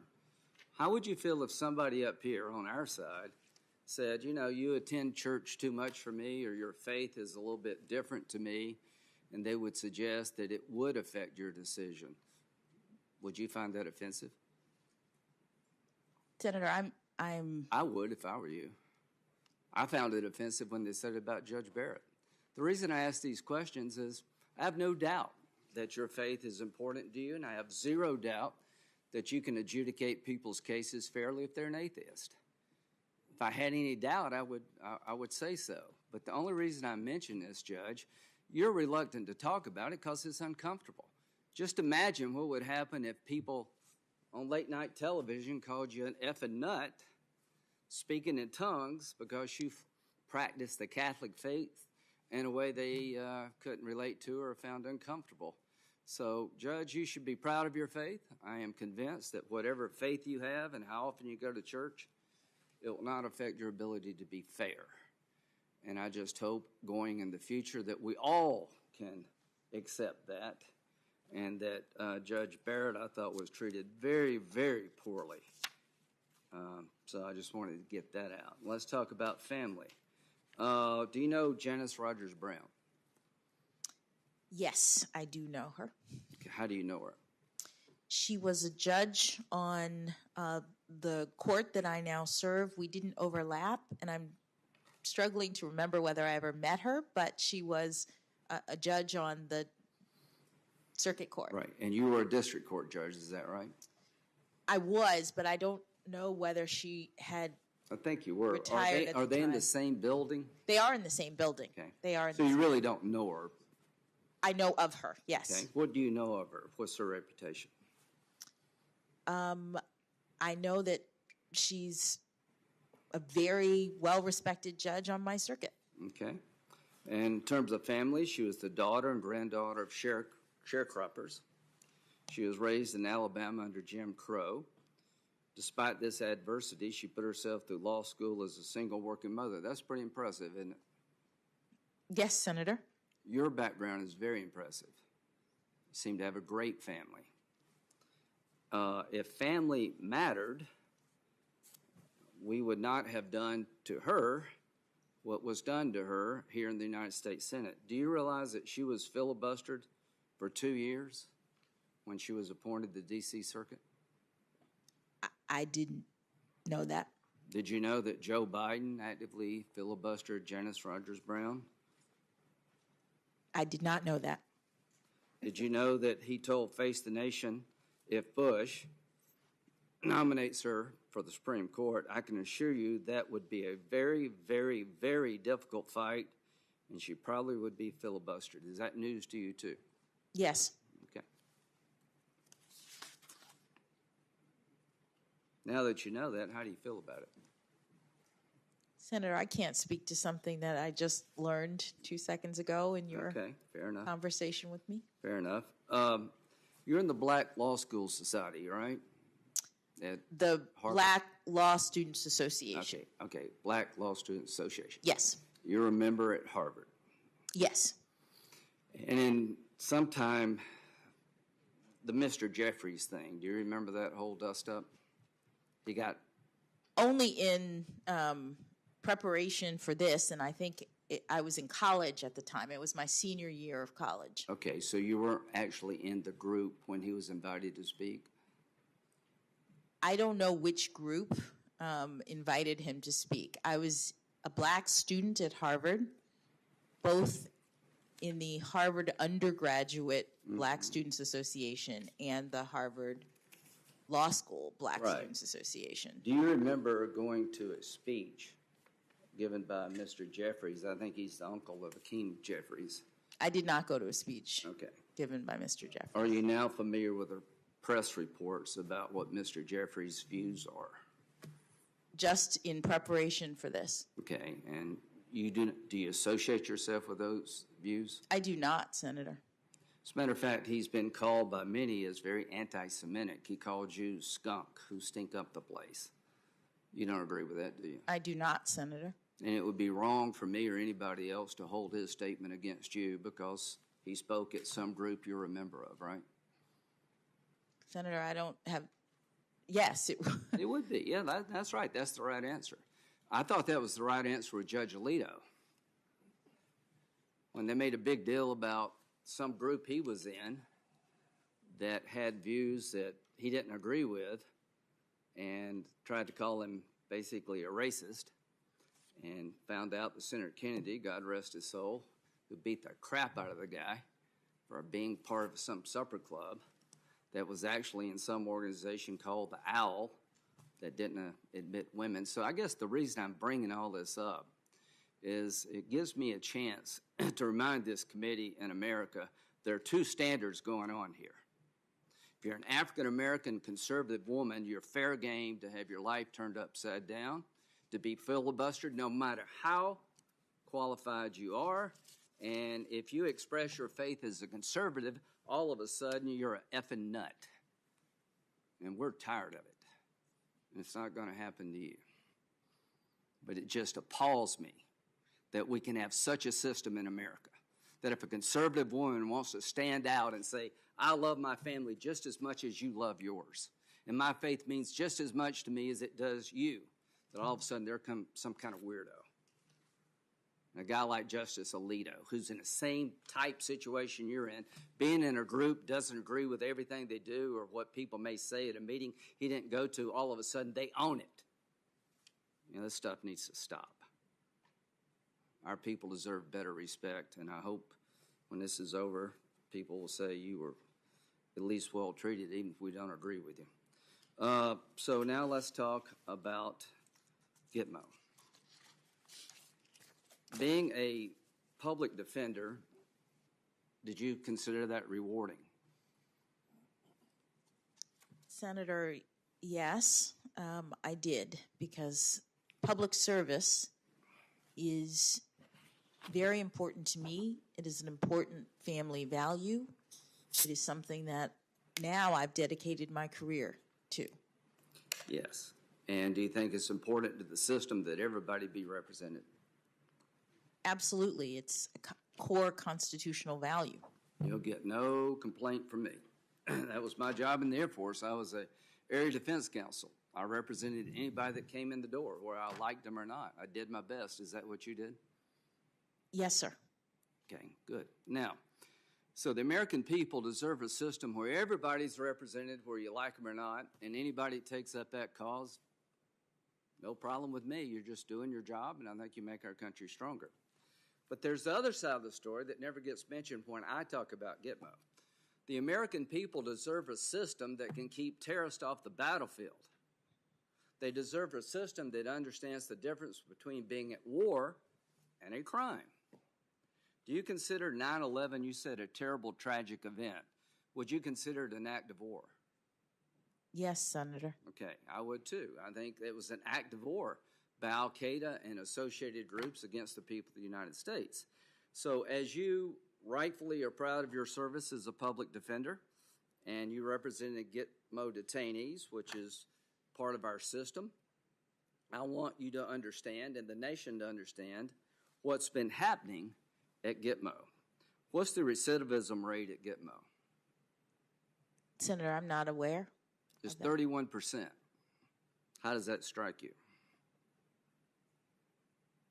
Is that Any- high, low, about right? I don't know how it strikes me overall. You know how it strikes me? It strikes me as terrible. Yes, that's what I was going to say. Okay, good. We found common ground.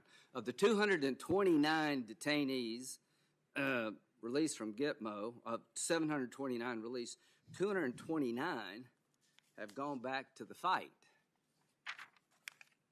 Here's some of the notables.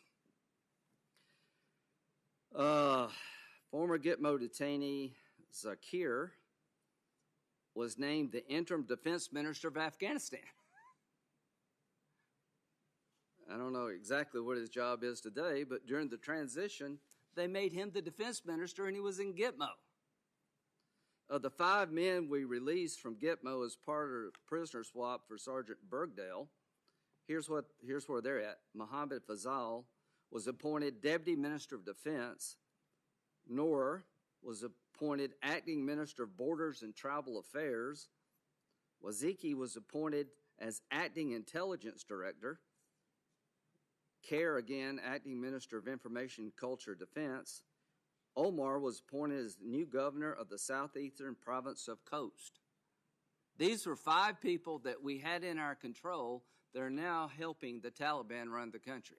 Would you say that our system in terms of releasing people needs to be re-looked at? Senator, what I'd say is that that's not a job for the courts in this way. That As an American, does that bother you?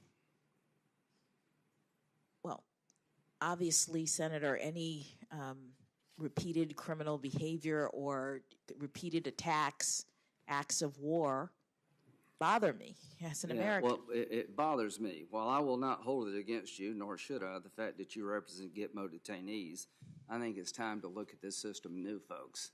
When 31% of the people are going back to fight to kill Americans and now running the Taliban government, we have gone wrong somewhere. Are we still at war? So the AUMF, the authorization for military force, is still in effect. Congress has authorized the use of force against people in this way. But do you personally believe that Al-Qaeda, ISIS-type groups are still at war with us? I think, yes. I mean, I think we... So we're still in a state of war with certain elements of radical Islam to this very day? I believe that's documented, yes. Okay. Now, what's the process to determine whether one's an enemy combatant under our law? Well, I believe that the executive branch makes an assessment of whether or not someone is taking up arms against the United States somewhere in the world related to all of this. Okay, so it's an executive branch function to determine whether or not this person qualifies as an enemy combatant. Well, I believe that they make a Under current law. Under current law, I believe that determination is made by the executive branch, and the person is detained, and then the question becomes whether they are able to bring some sort of legal challenge to that They have a determination. habeas right. Yes. Okay, so the law is that the executive branch determines if you're an enemy combatant, and under our law, you can appeal that decision to a federal court through habeas. Is that correct? I believe that's correct. Okay. Is it your view that we can hold enemy combatants as long as they're a threat to the United States? I believe that's what the Supreme Court has determined. Okay. Did you argue that that should not be the case before in an amicus brief? I'm trying to think. I had 2 amicus briefs that I worked on, or 3 technically, but 2 different cases. Well, we'll have another visit tomorrow. So Yes. Go back and check. Yes. I'm pretty sure that in your brief you argued that the executive branch should not have the ability to hold an enemy combatant indefinitely. You need to try them through some process or release them. Yes, Senator. As you were talking, my clients the Cato Institute, the Rutherford Institute, and the Constitution Project made that argument and asked me to draft their brief. Yes. Well, do you agree with that argument? Senator, my responsibility was to make my client's arguments, and as a nominee to the Supreme Court, that's the kind of issue. The Supreme Court did not address that issue. They, in fact, the case became moot. Did you organize an effort to get 20 judges to file a brief with the Supreme Court on this issue? Not on that issue, no, Senator. On another issue? Yes, Senator. Okay. Did you actively go out and recruit 20 judges to help you file a brief on another issue regarding law of war detention? Not technically. What do you mean by that? What I mean is that I was at Morrison and Forster, which was my law firm, in the Supreme Court and Appellate Group. One of the partners at Morrison and Forster was a former federal judge who wanted to make this argument and who said, I have former federal judges who are friends of mine who would like to join with me to make this argument. So I worked with her, the partner at my firm who was a former federal judge, to make... So it was her idea to get former judges to write this, Yes. not yours? Yes. And you just helped in the implementation of that idea? So, Senator, as a member of the Supreme Court and Appellate Group in a law firm, that is the practice. Right. Now I'm asking Amicus practice, yes. It wasn't your idea, it was somebody else? Yes. Okay.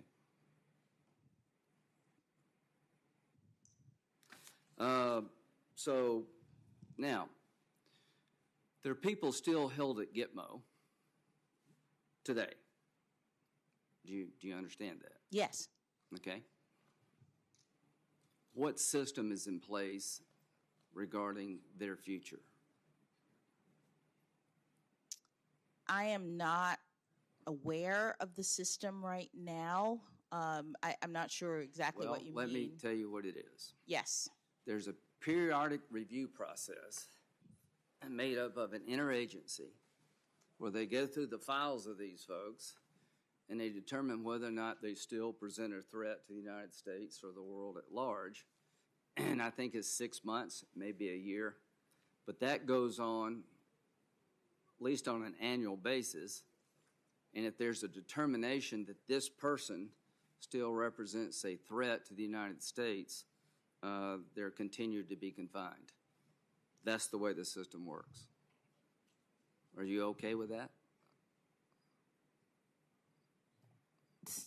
As a policy matter, Senator, I'm not speaking to my views. That's my understanding is that the periodic review system is an executive branch determination of whether or not they're going to continue to hold people that they... Does that make sense to you as a way to deal with these detainees?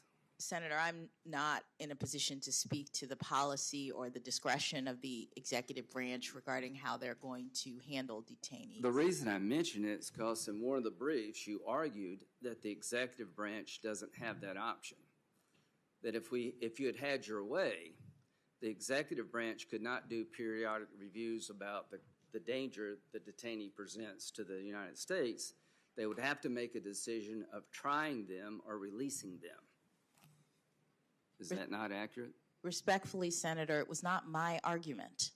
I was filing an amicus brief on behalf of clients, including the Rutherford Institute, the Cato Institute, and the Constitution Project, who... When you sign on to a brief, does it not become your argument? It does not, Senator. If you are an attorney and you are representing a client in amicus... Is that your position when you were in private practice? I mean, you sign on to this brief making this argument, but you say it's not your position. I mean, why would you do that if it's not your position? Why would you take a client that has a position like that? Now, this is voluntary. Nobody's making you do this. Oh, Senator, I would refer you to the same sorts of statements that Chief Justice Roberts made when he came before the committee, which is that lawyers represent clients. I And they get make- that. I'm not holding the client's views against you. The people you represent at Gitmo, they deserve representation. But this is a amicus brief where you and other people try to persuade the court to change policy. The policy I described is a periodic review.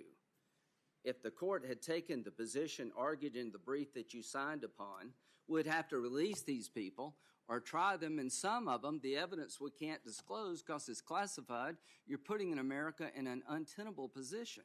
This is not the way you fight a war. If you tried to do this in World War II, they'd run you out of town.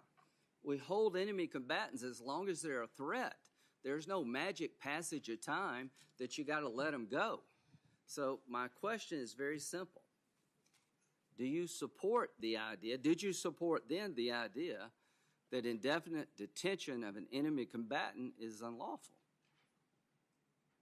Respectfully, Senator, when you are an attorney and you have clients who come to you, whether they pay or not, you represent their positions before the court. I'm sure everybody at Gitmo wants out. No, I got that. This is an amicus brief, and I just don't understand what you're saying, quite frankly. I'm not holding it against you because you represented a legal position I disagree with. I mean, that happens all the time. I'm just trying to understand what made you join this cause. And you say somebody hired you, but did you feel okay in adopting that cause? I mean, when you signed on to the brief, were you not advocating that position to the court? Senator, as a judge now, Okay. in order to determine the lawfulness or unlawfulness of any particular issue, I need to receive briefs and information making positions on all sides. And No, with I got what a judge is all about. Listen, I'm not asking you to decide the case in front of me right here. I'm asking me to explain a position you took as a lawyer regarding the law of war, and I am beyond confused. I know what you said in your brief. Whether I agree with it or not, it's not the point. I just want you to understand that it's important for all of us to know where you were coming from. If that brief had been accepted by the court, it would be impossible for us to fight this war. Because there's some people going to die in jail in Gitmo and never go to trial for a lot of good reasons, because the evidence against them is so sensitive we can't disclose it to the public.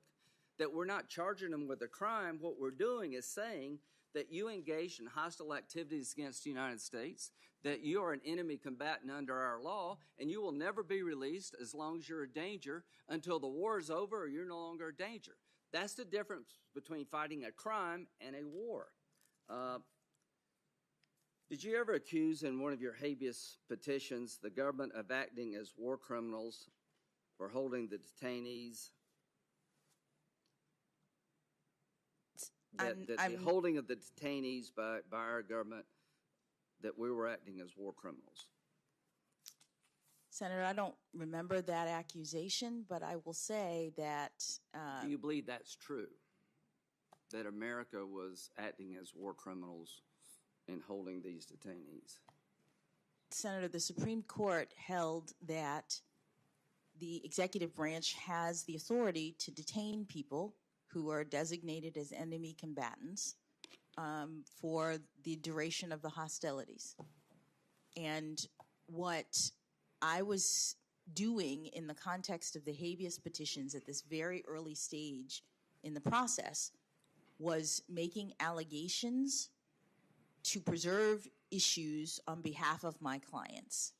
A habeas petition is like a complaint that lawyers make allegations. You know, I've been a lawyer too, but I don't think it's necessary to call the government a war criminal in pursuing charges against a terrorist.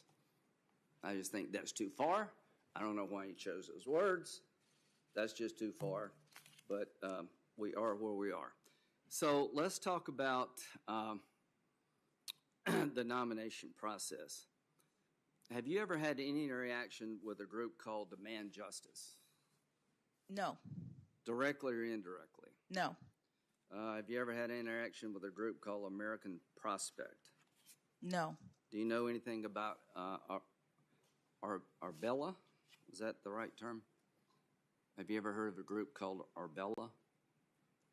I've heard of a group that I think is Arabella or something I like think that. you're right. Not Yes. me, Arabella. Yeah. Do you know anything about them? Have you had any contact with them? No, Okay. In your nomination, did you notice that people from the left were pretty much cheering you on? a lot of people were cheering me on, That's Senator. true. That's true. Did you know that a lot of people from the left were trying to destroy Michelle Childs? Did you notice that? Senator, a lot of people were supporting various people for this nomination. So you're saying you didn't know there was a concerted effort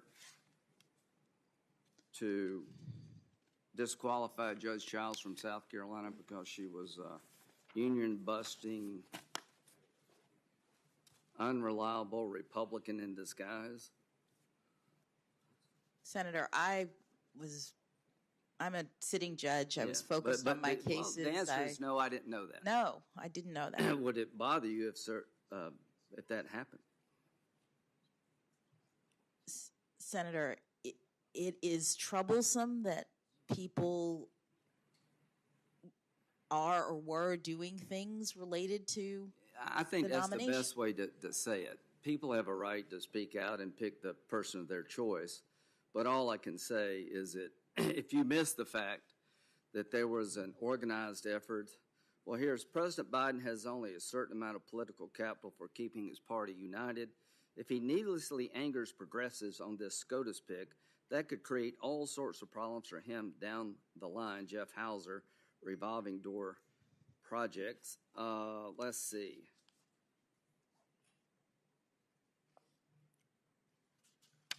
I just got so many quotes.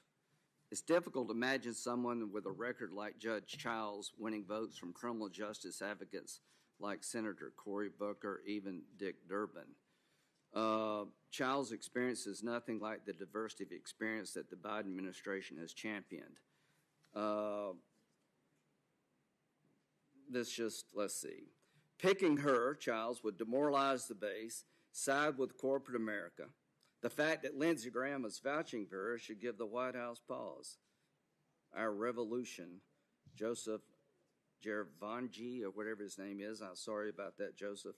He's Bernie Sanders' PAC director. You didn't know that all those people were declaring war on Judge Childs? Senator, I did not. Okay.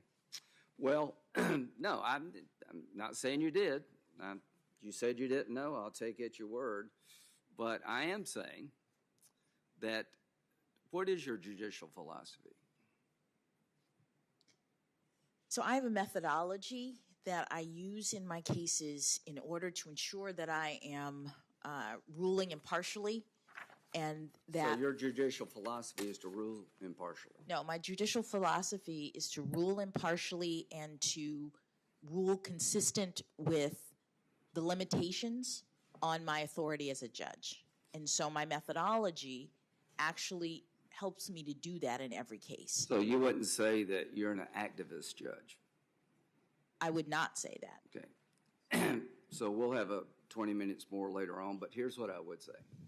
That every group that wants to pack the court, that believes this court is a bunch of right-wing nuts that are going to destroy America, that consider the Constitution trash, all wanted you picked.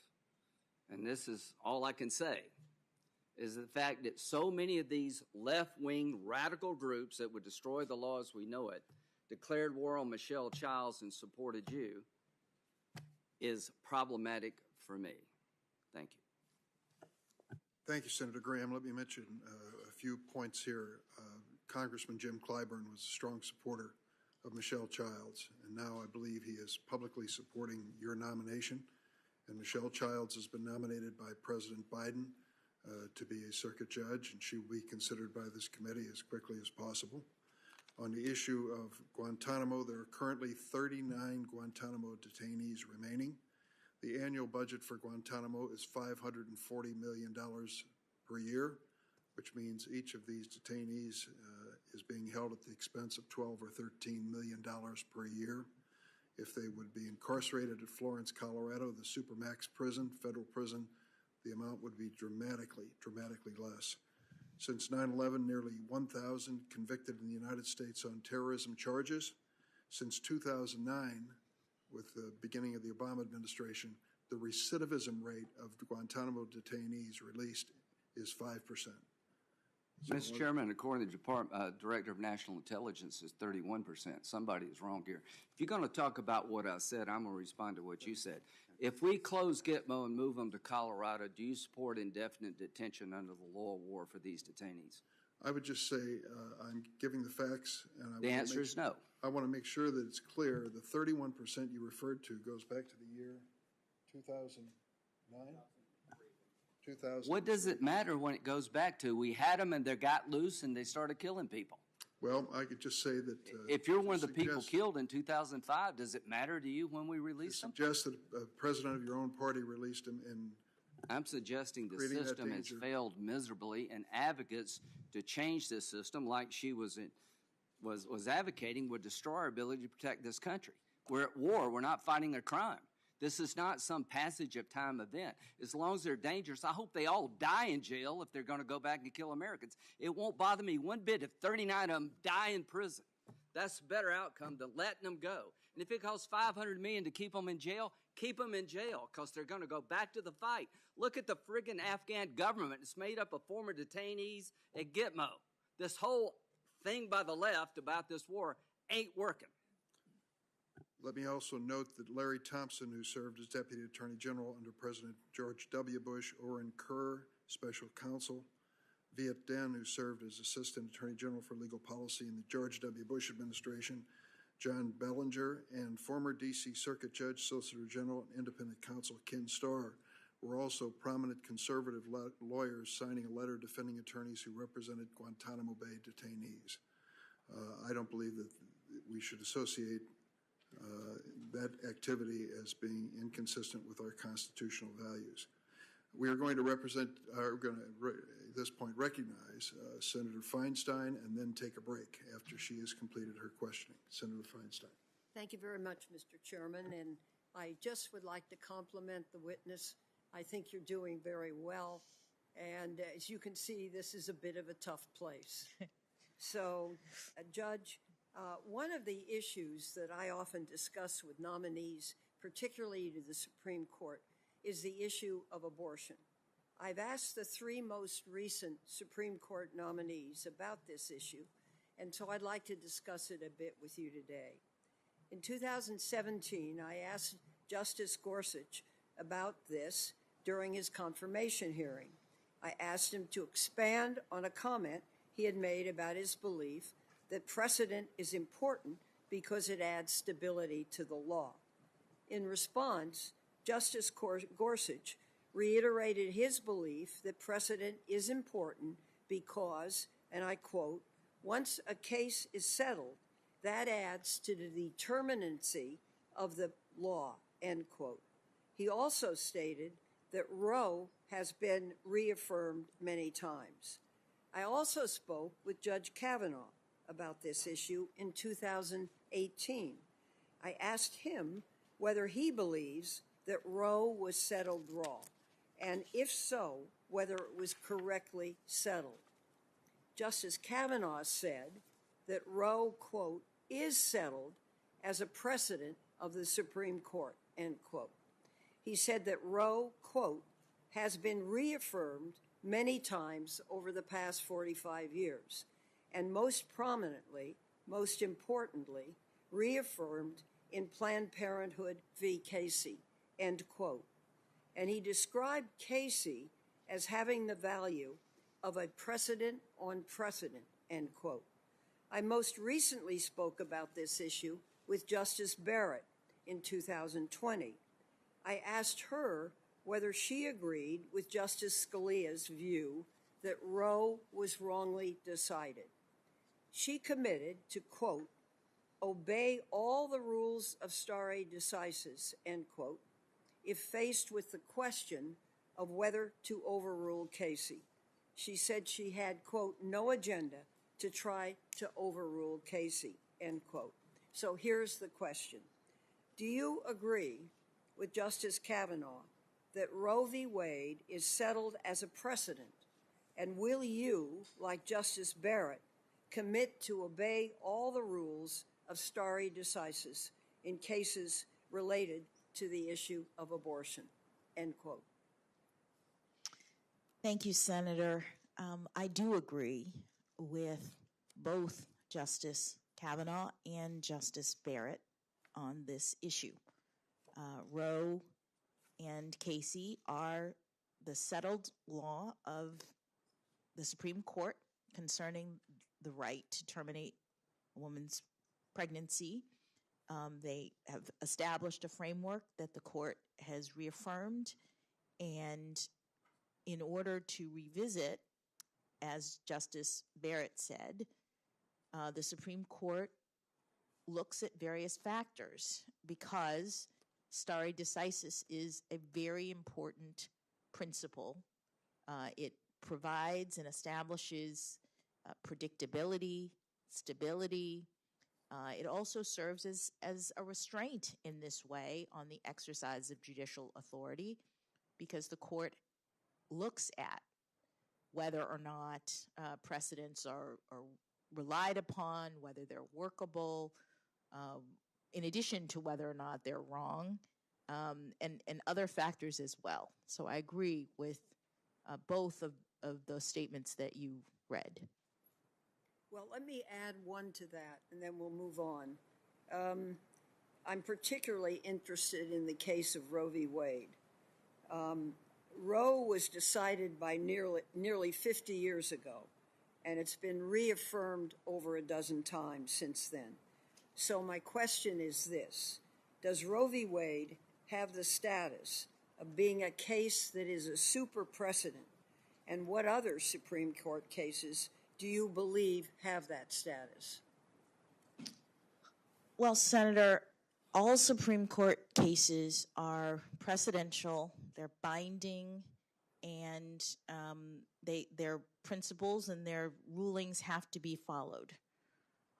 Roe and Casey, as you say, have been reaffirmed by the court and have been relied upon. And reliance is one of the factors that the court considers when it seeks to revisit, or when it's asked to revisit a precedent. And in all cases, the precedents of the Supreme Court would have to be reviewed pursuant to those factors, because stare decisis is very important. Thank you. If you are confirmed, you would be one of only 2 justices who has also served on a federal district court, the other being Justice Sotomayor. In your 8 years as a trial judge on the D.C. District Court, you wrote nearly 600 opinions and presided over 9 jury trials and 3 bench trials. As you know from your service on the district court, it's important for appeals courts, and especially the Supreme Court, to be clear in their decisions. The clarity is necessary, as you well know, for trial judges to effectively do their job and properly apply legal precedents that are fair and consistent. As a district judge, you were responsible for applying precedent from the Supreme Court and the courts of appeal to your case. And now as a judge in the D.C. Circuit, you're drafting those precedents. Your experience as a trial judge is one of your most significant assets. And I just want to add a personal comment. This is a tough place, and you are handling it very well. And I appreciate your directness and think that's important. Here's a question. I have 2 related questions. How did you make sure that you were properly applying the relevant precedents as a district court judge? And if you're confirmed to the Supreme Court, what would you do to make sure your opinions are clear so they could be applied correctly by district courts? Thank you, Senator. As you noted, in my time as a district court judge, I had the opportunity to apply precedents that were handed down by the Court of Appeals and the Supreme Court. The district court is bound by the law as stated by those other tribunals, and I was very focused on making sure that I found the right precedents and applied them faithfully. As I mentioned, with respect to my methodology, part of the process is receiving information from the parties in a case. And the parties write briefs, and in most cases, they identify the precedents that they at least believe are applicable. And then the court does its own legal research as well to determine whether all of the relevant cases have been identified. And then you look to see whether there's anything that directly controls, and if it does, that's your answer. In many cases, the precedents might be a little bit different in certain ways, and you are assessing the parties' arguments and determining within your proper role whether what the appellate courts have said provides the law of decision for the case. But what's important, as you've mentioned, is the clarity by which courts of appeals and the Supreme Court need to operate, and so that the lower courts can actually follow the precedents. And I'm very conscious of that, as you said, as someone who has had to follow precedent, and I would think carefully about that and use my communication skills to ensure that the precedents are clear so that lower courts can follow them. Thank you. I'd like to discuss quickly a letter this committee received in support of your nomination from the International Association of Chiefs of Police. And as you know, this is the world's largest professional association of law enforcement leaders. And the letter states, Judge Jackson has several family members in law enforcement, and we believe this has given her a deep understanding of and an appreciation for the challenges and complexities confronting the policing profession. During her time as a judge, she has displayed her dedication to ensuring that our communities are safe and that the interests of justice are served. And so, Mr. Chairman, I'd like to put this letter in the record, if I may. Without objection. Thank you. I understand that your brother served with the Baltimore Police Department for several years. So here's the question. How, if at all, has having several family members in law enforcement impacted your understanding of the law or your approach to your judicial service? Thank you, Senator.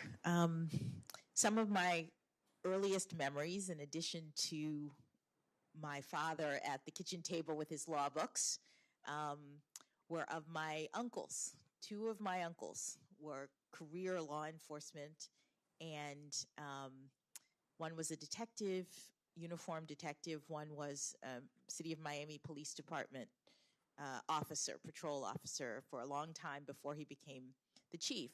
And I remember very well, we would go to my grandmother's house on Sundays, and she would make a big dinner for our family, and my uncles would sometimes come off of their shifts.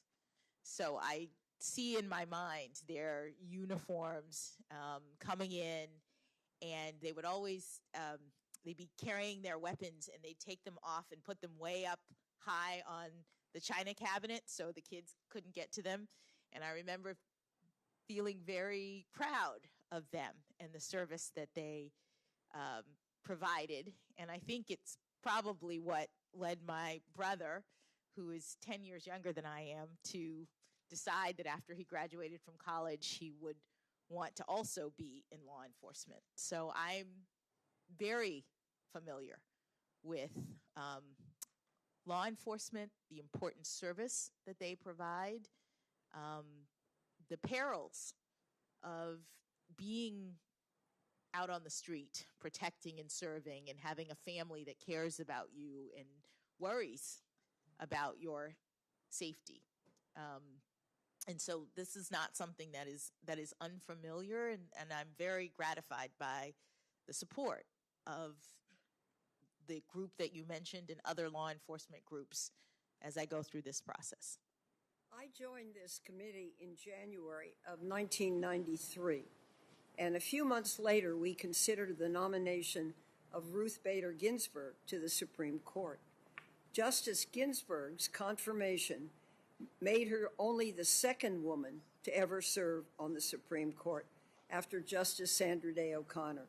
So we have come a very long way since then, though still not far enough.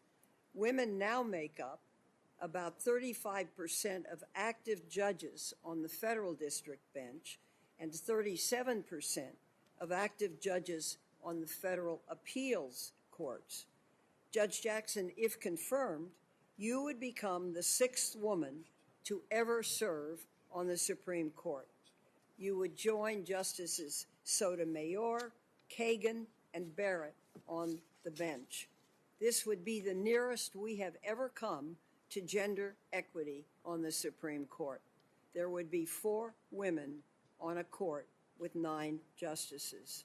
So I have my own thoughts about why gender balance is important on our nation's courts. But I'd really like you to tell us all, what are your thoughts on what it means for our country to have women serve in meaningful numbers on the federal bench, and in particular, what it would mean to have 4 women serving on the Supreme Court for the first time in history. Thank you, Senator. I think it's extremely meaningful. One of the things that having diverse members of the court does is it provides for the opportunity for role models. Since I was nominated to this position, I have received so many notes and letters and photos from little girls around the country who tell me that they are so excited for this opportunity and that they have thought about the law in new ways because I am a woman, because I am a Black woman. All of those things people have said have been really meaningful to them. And we want, I think, as a country, for everyone to believe that they can do things like sit on the Supreme Court. And so having meaningful numbers of women and people of color, I think, matters. I also think that it supports public confidence in the judiciary when you have different people, because we have such a diverse society. Well, I just want to say thank you very much. This is often a hard place, and how you go through those hard times, I really think, is the most important thing. And it's pretty clear to me that you go through hard times by holding your head up high and doing well. So I thank you very much. Thank you, Senator. Thank you, Senator Feinstein. We're going to take a break. Let's take 15 minutes starting now, and then we'll return to more questions. We'll have a lunch break later this afternoon, in the earlier part of the afternoon.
Check, check. 1, 2, 1, 2, 3.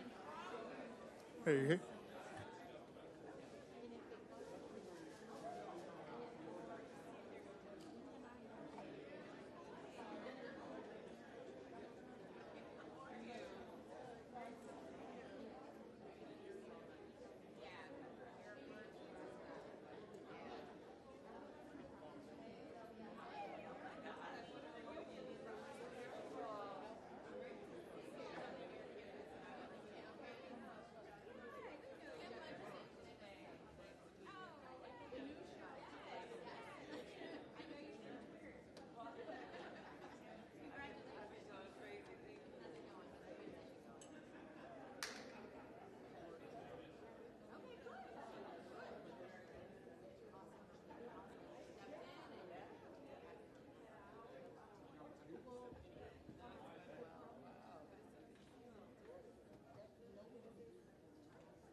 Testing 1, 2, 3, 4, 5, 6, 7, 8, 9, 10, 9, 8, 7, 6, 5, 4, 3, 2, 1.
Senate Judiciary Committee will come to order. To have two senators ask questions and then break for lunch somewhere around an hour from now. Senators Cornyn and Whitehouse will be recognized in succession. First, Senator Cornyn. Thank you, Mr. Chairman. Judge, I want you to do me a favor. Will you nerd out with me a little bit? I will try, Senator. And we'll start with Starry decisis. Yes. And I've never figured out why lawyers speak in Latin rather than in English when describing these concepts by which judges apply precedent. But would you agree with me that even under an appropriate Starry decisis analysis, that Dred Scott and Plessy versus Ferguson were appropriately overruled by the Supreme Court? Well, Senator, I've not engaged in the actual analysis, but I think it is well established now that the cases that overruled Dred Scott and Plessy were correctly decided. Yeah, I mean, there is a means by which the courts can correct their mistakes, correct? By overruling previous decisions? If the various considerations that the Supreme Court has uses to make that determination are satisfied. Have you ever heard a federal judge talk about super duper precedent or super precedent? I have not. I've never seen it either in any opinion. I've heard it here in the Judiciary Committee on a number of occasions when somebody has a favorite case or outcome that they don't want to see the Supreme Court revisit. Let me ask a minute. Obviously, your nomination by President Biden is historic, and I congratulate you again. Congratulated you previously, and I think it's been long overdue. When Clarence Thomas, the second African American who was nominated to and confirmed by the Supreme Court, was nominated to the court, did you celebrate that as a historic event? I'm trying to remember where I was at the time. I believe I did, yes. When we're talking about staying in your lane, and I appreciate your responses to a number of the questions, even though I'd love to get your answer to the question, but where you've deferred answering, saying you want to stay in your lane and not be seen as a policymaker. Would you agree with me that one of the most important questions under our constitutional form of government and the separation of powers is who decides? In other words, some questions are appropriately decided by judges who are unelected, served for life, insulated from politics, and other decisions are appropriately within the left up to the legislative branch because we are accountable to the people who can vote for us. They can vote against us if they don't like the policies that we enact in legislation. Would you agree with that? Who decides is an important question in terms of determining the appropriate role for both the judiciary and the legislature? As a general matter, I agree. It rarely comes directly like that as an issue. It's usually not a jump ball between the legislature and the executive. I get it. You don't get a lot of easy questions. Well, but you, as a general proposition, you won't disagree with me.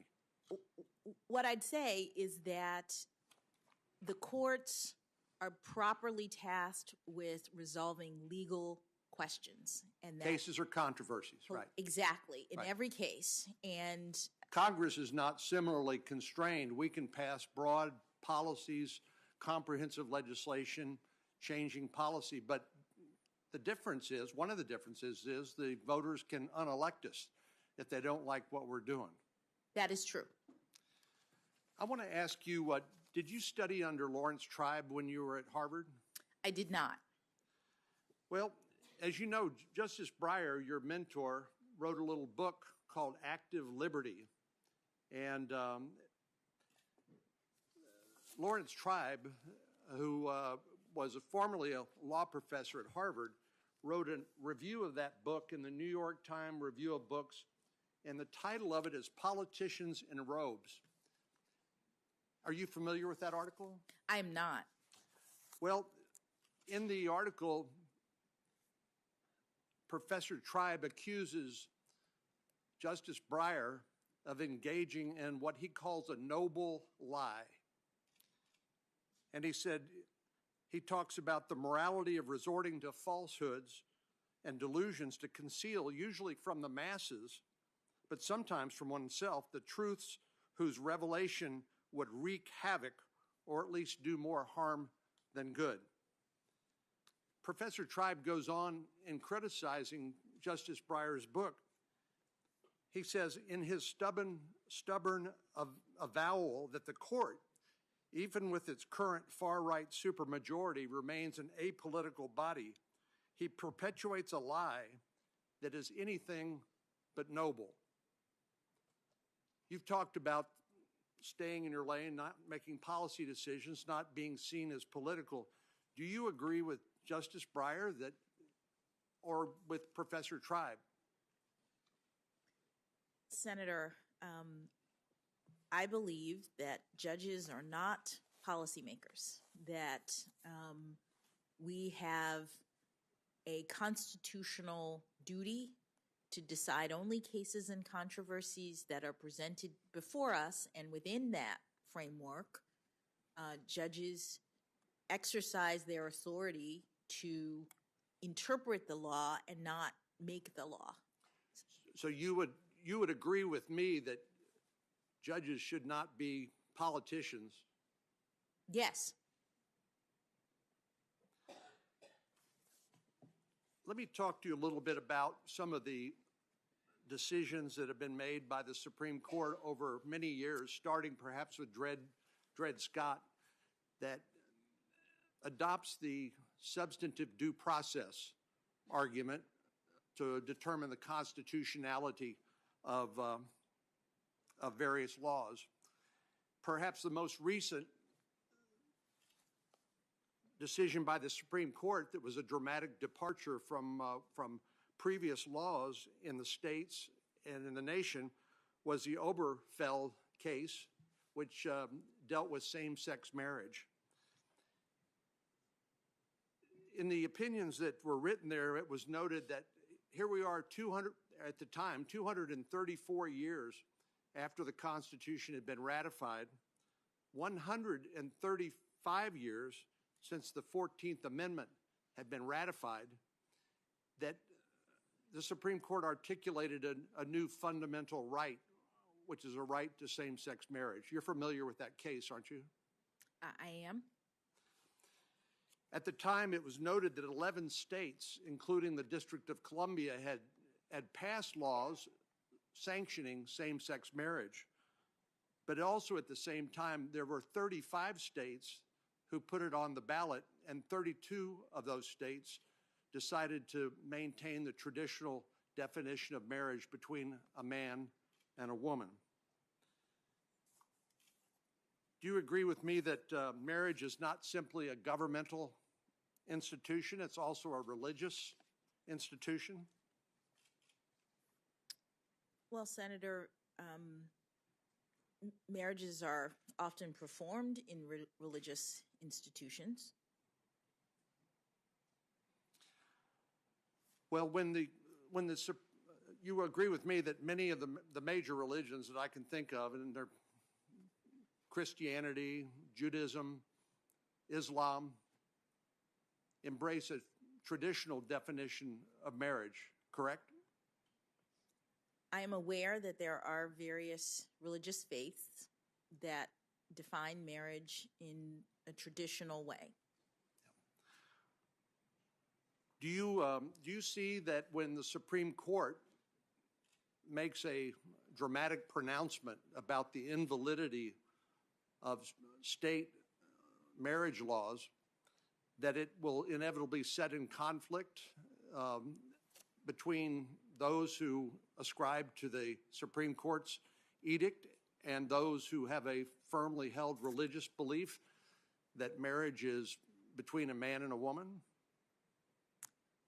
Well, Senator, these issues are being litigated, as you know, throughout the courts as people raise issues. And so I'm limited in what I can say about them. I'm aware that there are cases. No, I'm not asking you to decide a case or predict how you would decide in the future. I'm just asking, isn't it apparent that when the Supreme Court decides that something that is not even in the Constitution is a fundamental right, and no state can pass any law that conflicts with the Supreme Court's edict, particularly in an area where people have sincerely held religious beliefs, doesn't that necessarily create a conflict between what people may believe is a matter of their religious doctrine or faith and what the federal government says is the law of the land? Well, Senator, that is the nature of a right, that when there is a right, it means that there are limitations on regulation, even if people are regulating pursuant to their sincerely held religious beliefs. You agree with marriage is not mentioned in the Constitution, is it? It is not mentioned directly, no. And religious freedom and is mentioned in the First Amendment explicitly, correct? It is. Do you share my concern that when the court takes on the role of identifying an unenumerated right, in other words, it's not mentioned in the Constitution, and creates a new right, declaring that anything conflicting with that is unconstitutional, that it creates a circumstance where those who may hold traditional beliefs, like something as important as marriage, that they will be vilified as unwilling to assent to this new orthodoxy?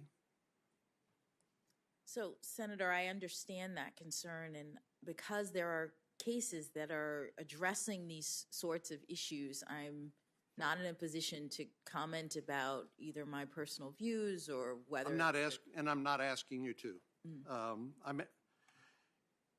Justice Alito in the Oberfeld case wrote, he said, "I assume those who cling to the old beliefs will be able to whisper their thoughts in the recesses of their homes. But if they repeat those views in public, they will risk being labeled as bigots and treated as such by government, employers, and schools." So the Oberfeld case, to nerd out with you again, was decided under a doctrine known as substantive due process, correct? If memory serves, yes, substantive due process, and I think there might have been equal protection concerns mentioned as well. The Supreme Court has applied that somehow fairly mysteriously by saying it's created by the confluence of the Fifth Amendment and the 14th Amendment to the United States Constitution. But historically, it's been applied in ways that seem to sanction explicit policymaking by the courts. For example, the Lochner versus New York case, which I know you talked to Senator Lee about in particular, which it was a New Deal case which set limitations on how long bakers could work in New York. The Supreme Court struck that down and said it violated the right of free contract. Now, Lochner, as you know, was overruled 30-something years later, but it's also been applied in a number of different circumstances. For example, it's been suggested that Dred Scott, which treated slaves as chattel property, was a product of substantive due process. Justice Hugo Black has criticized the doctrine of substantive due process as the arbitrary fiat of the man or men in power, or the court declaring a law invalid because it shocked the consciences of at least 5 members of the court.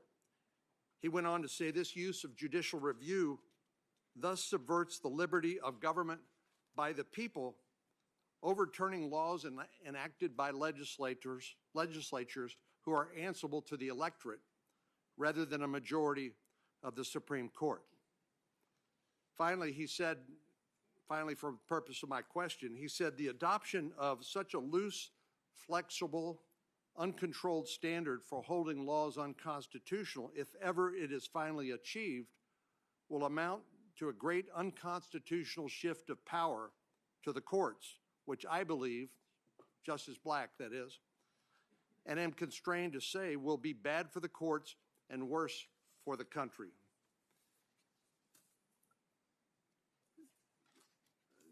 Justice Jackson, why isn't substantive due process analysis just another form of judicial policymaking, which you've suggested policymaking is not in your lane, and you strive to be apolitical, something I applaud.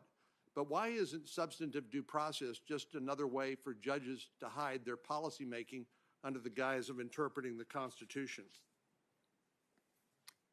Well, Senator, the justices have interpreted the due process clause of the 14th Amendment to include a substantive provision, the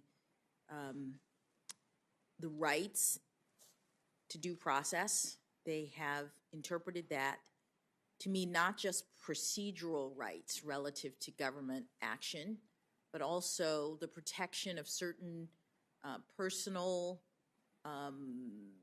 rights related to intimacy and autonomy. They include things like the right to rear one's children, I believe the right to travel, the right to marriage, interracial marriage, the right to an abortion, the contraception. These treating slaves as chattel property. I don't quite remember the basis for the Dred Scott opinion, but I'll trust you that that's... Well, the fact is it not, that you can use substantive due process to justify basically any result? Well, the court... Whether it's conservative or liberal, libertarian or conservative, whatever you would like to call. It's just it's a mode of analysis by the court that allows the court to substitute its opinion for the elected representatives of the people, and would you agree? The court has identified standards for the determination of rights under the 14th Amendment substantive due process. And who gives them the right to do that? If it's not mentioned in the Constitution, where does the right of the court to substitute its views for that of the elected representatives of the people, where does that come from? Well, the court has interpreted the 14th Amendment to include this component, the unenumerated right to substantive due process, and the court has said that that the kinds of things that qualify are implicit in the concept of ordered liberty, or deeply rooted in our nation's history and tradition. Those are standards that identify a narrow set of activities. Well, Judge, in the Oberfeld case, Justice Roberts, in his dissent, noted that the court invalidated marriage laws of more than half the states and orders the transformation of a social institution that has formed the basis for a human society for millennia. So that was the basis for the institution of marriage, is the practice for millennia and the recognition that marriage was between a man and a woman. Now, don't get me wrong, I'm not arguing the merits or lack of merits of same-sex marriage. I believe the states and the voters can choose what they will, and that's their prerogative, and I think that's legitimate. But when the court overrules the decisions made by the people, as they did in 32 of the 35 states that decided to recognize only traditional marriage between a man and a woman, that is an act of judicial policy making, is it not? Senator, the Supreme Court has considered that to be an application of the substantive due process clause of the 14th Amendment. Right. And it doesn't, the Constitution doesn't mention anything about substance when it talks about due process. The 14th Amendment and the 5th Amendment don't talk about substantive due process. It talks about due process of law. Correct? Correct. Well, one of the things that concerns me is here is an example of the courts finding a new fundamental right that is mentioned nowhere in the document of the Constitution. That's the product of simply court-made law that we're all supposed to salute smartly and follow, because 9 people who are unelected, who have lifetime tenure, whose salary cannot be reduced while they serve in office, they decide, 5 of them decide that this is the way the world should be. What other unenumerated rights do you believe exist? And how could we possibly anticipate what those might be? For example, the 9th Amendment says the enumeration in the Constitution of certain rights shall not be construed to deny or disparage other rights retained by the people, which suggests to me that there are other, as yet unidentified, rights out there, and somehow, someday, some court is going to tell us we've identified an unenumerated right, and we're going to reject the right of the American people to determine what the policies ought to be as regards that right, because we, the 9 people sitting on the Supreme Court, have decided we've discovered a new unenumerated right, and it shall be the law of the land, and no legislature can pass any law that conflicts with it. What other unenumerated rights are out there, or can you say? Senator, I can't say. It's a hypothetical that I'm not in a position to comment on. The rights that the Supreme Court has recognized as substantive due process rights are established in its case law. But, Your Honor, this is not a trick question. Oh, I understand. Okay. I'm just not in a position to speak to the. Well, can you understand why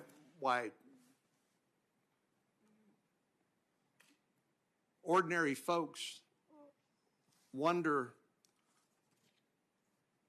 who do these people think they are, and where does this authority come from? I think the authority comes from we the people. That's the source of legitimacy of government. But when the courts decide to identify an unenumerated right and negate anything that conflicts with it, can't you see how they might feel that this is illegitimate, or a sort of policy making that you have disavowed by saying that you don't want to make policy, you want to stay in your lane? Can you understand the concern? Absolutely, Senator, I do understand it. And because I believe the court's legitimacy is very important. That's why I agree with Justice Breyer that, notwithstanding what anybody else says, that should be an aspirational goal of the judges, because we're all concerned about the legitimacy of our institutions, and particularly, I would say, the institution of our judiciary. So how do you as a judge, when you are approaching your decisions, how do you try to avoid being seen as a policymaker by embracing doctrines like substantive due process, which is essentially gives judges carte blanche to do whatever they want? Well, Senator, I've not had that particular situation, but I have a methodology that is designed to avoid my importation of policy perspectives. The judges are constrained in our system. That's part of the constitutional design. And so in all cases, I am looking neutrally at the arguments of the parties, and presumably in a case like this, there would be arguments made on both sides of the issue. Well, Your Honor, if you'll forgive me. Yes. One reason I think the Supreme Court's different is because in your previous capacity as a trial judge, of course, you were bound by circuit court precedent. And on the circuit court, you're bound by the Supreme Court precedent. But as a member of the United States Supreme Court, you will be bound by nothing. You will be unaccountable to the voters. And so you said you can. Well, respectfully, Senator, I mean, yes. So you're not going to be able to find the answer in some law book somewhere. You're going to be presented with a case, and the argument's going to be made. This is an unenumerated fundamental right, and the voters, whatever they've said is irrelevant, because we, 5 members of the Supreme Court, are going to decide what the law of the land should be, and anybody who disagrees with us will be labeled a bigot or be accused of discrimination, even if their beliefs happen to flow from sincerely held religious conviction, like the definition of a marriage between a man and a woman. But you've already told me that you see why this is a concern. I see why it is a concern, and I would just say that although the Supreme Court is not, bound in the sense of having to apply prior precedent, there is Starry decisis in our system. There are now standards in the Starry decisis world that the Supreme Court applies when it's asked to. Thank goodness the Supreme Court has been willing to revisit its precedent, or we'd still be living with Plessy versus Ferguson or Dred Scott. One of the things Senator Whitehouse and I agree on is he and others frequently ask nominees for the Supreme Court, do you think Brown versus Board of Education is settled law? And believe it or not, some nominees won't answer the question. I mean, it boggles the mind. I tend to think that nominees from both parties tend to be overcoached and told you can't be. If you don't answer the question, you have a better chance of being confirmed. But some of these things are obviously settled, and I wish we had a more candid conversation about the source of the power that unelected lifetime tenured judges have to basically rule America when they decide that something is an unenumerated fundamental right. Let me, in the minute 48 seconds I have, ask you about a specific case. You remember U.S. versus Brown? This was a guilty plea, and where you were asked to assess a punishment. And at one point in the proceedings, you said, I'm going to state for the record, however, that this court has a long-standing policy disagreement with the criminal history guidelines with respect to the application of the 2-point enhancement. Do you remember when you said that? I don't remember that particular statement. How is that policy disagreement different from other disagreements where you said that you're not going to get out of your lane, you're not going to get into the policy lane? Yes, Senator. The Supreme Court in the sentencing realm has made the guidelines, the sentencing guidelines, advisory. They used to be mandatory. Judges used to have to calculate the guidelines for sentencing purposes and then essentially apply a sentence within the guideline range. In a case called United States versus Booker, the Supreme Court determined that the guidelines are advisory now, so they don't have to be applied in every case. You have to calculate them, but judges have more freedom to give effect to Congress's the various provisions in the statute related to sentencing. In Booker and in its progeny, the Supreme Court made clear that judges at sentencing. Judge, I only have a limited amount of time, so let me just close on one other question, and forgive me for interrupting Yes. you, but there's such a thing as a judicial filibuster too. Sorry, I was trying to get to the point. Let me just ask. I don't know you well, but I've been impressed by our interaction, and you've been gracious and charming. Why in the world would you call Secretary of Defense Rumsfeld and George W. Bush war criminals in a legal filing? It seems so out of character for you.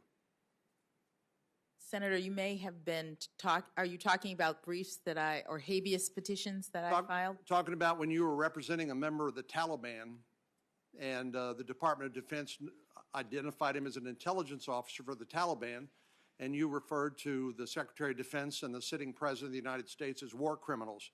Why would you do something like that? It seems so out of character. Well, Senator, I don't remember that particular reference, and I was representing my clients and making arguments. I'd have to take a look at what you meant. I did not intend to disparage the President or the Secretary of Defense. Well, being a war criminal has huge ramifications. You could be subject to the jurisdiction of the International Criminal Court and hauled before that international tribunal and tried for war crimes. So it's not a casual comment, I would suggest. Thank you. Thank you, Senator Cornyn. Senator Whitehouse.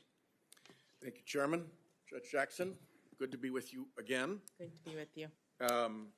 I know that a great many people are extremely proud that you are here today. I don't know that there are a great many who are prouder than Bruce Selya.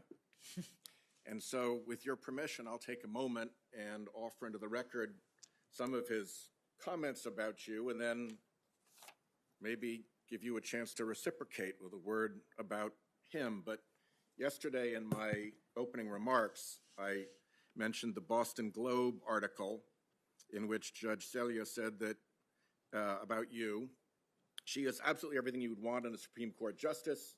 She has all the tickets in terms of her intelligence, her education, her work experience, and her demonstrated judicial temperament. I see some of the same qualities in her that I saw in Ruth Bader Ginsburg: humility, the ability to inspire others in a quiet way, not at the top of her voice. Some people have the capacity to inspire by example and the force of their reason. Intellectually, she is very smart, very well informed, and she is very the big picture. May I ask unanimous consent that the Globe article be admitted into the record? Without objection. But he didn't stop there, Your Honor. He went on to WPRI, a local station in Rhode Island, and said about you, she's worked hard. She deserves it. And I literally don't think that the president could have made a better choice. I think she'll be a terrific addition to the Supreme Court. She listens to what other people have to say, but makes up her own mind. She has a very scholarly approach toward the law. She has a very winning personality. She's kind to the people she comes in contact with, and she has a certain humility that I find very attractive in people. May I ask unanimous consent that the statement from WPRI be put into the record? Without objection. Judge Selya went on Law 360 and said, I sense that she has the same sort of desire to achieve consensus and a pragmatic streak that has characterized some of Justice Breyer's work. I think she will be quite balanced. I have not found her to be an ideologue. She understands what the job of being a judge or being a justice is. She wants very much to do it in the right way, and she will bend her considerable talents to that direction and won't get distracted by any extraneous considerations or side issues. I think the country will appreciate that, and will appreciate that this is a woman who understands the importance of the position and will give 100% of her talents every day to do that job in the right way, and in accordance with her oath of office. Unanimous consent that that be put into the record? Without objection. And then finally, the Providence Journal, our home state newspaper, Katie Mulvaney, in an interview, heard Judge Selya say, "I think it's a terrific appointment.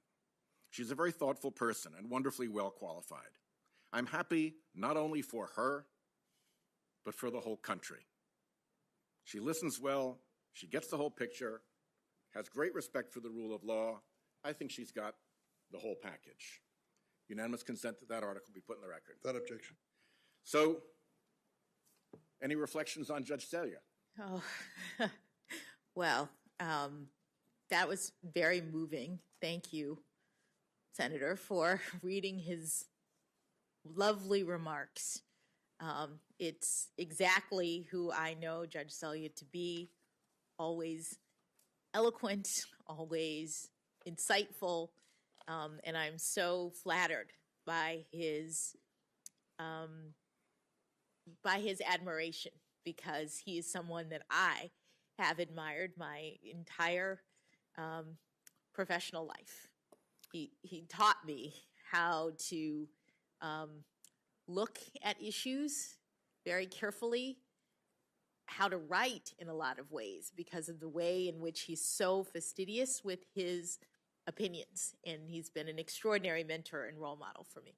Well, we are very proud of him in Rhode Island. As you know, he's on senior status, and when he went on senior status, we were able to recommend the Rosary Thompson to succeed him, of whom I think Rhode Islanders are equally proud, and she has now gone on senior status. And Mr. Chairman, I hope we'll be considering shortly an equally impressive Biden nominee for her position. On an unrelated subject, and it relates to yesterday's activities. You can relax a moment, Your Honor. This will not be a question for you. But a lot was said in this room yesterday about dark money by our Republican friends, to the point where one of the headlines about yesterday read, "Republicans hammer dark money groups." And I'll be the first to concede that there is dark money on both sides.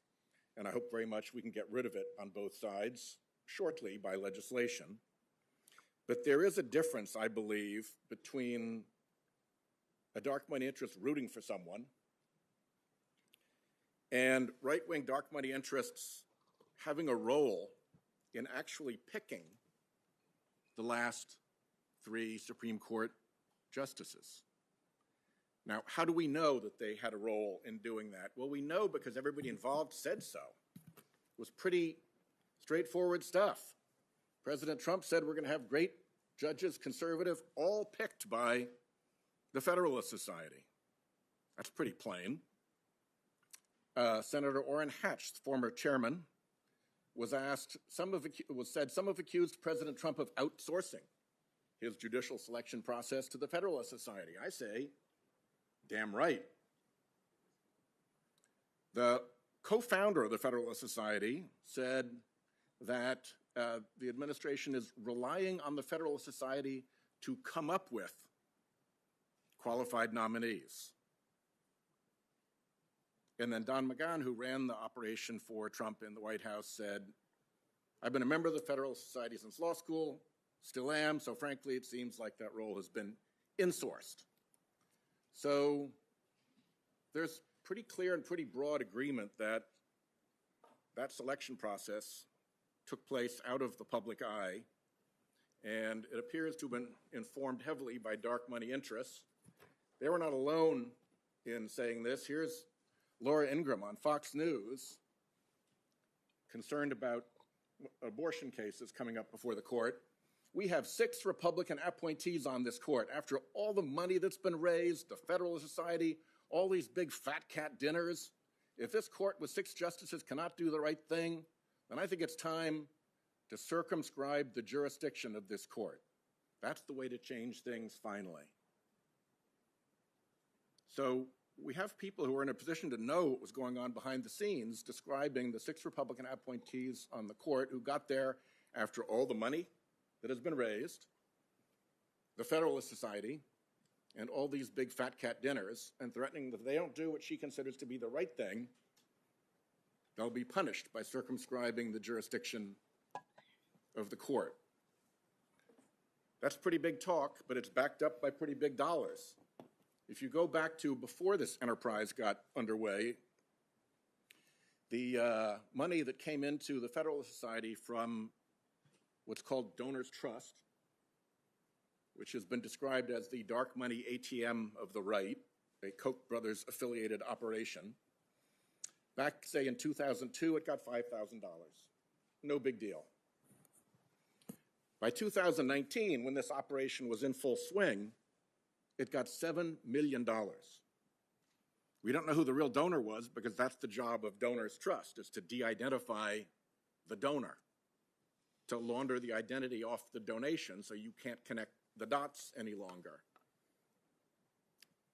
But $7 million, I think, is quite a lot of money.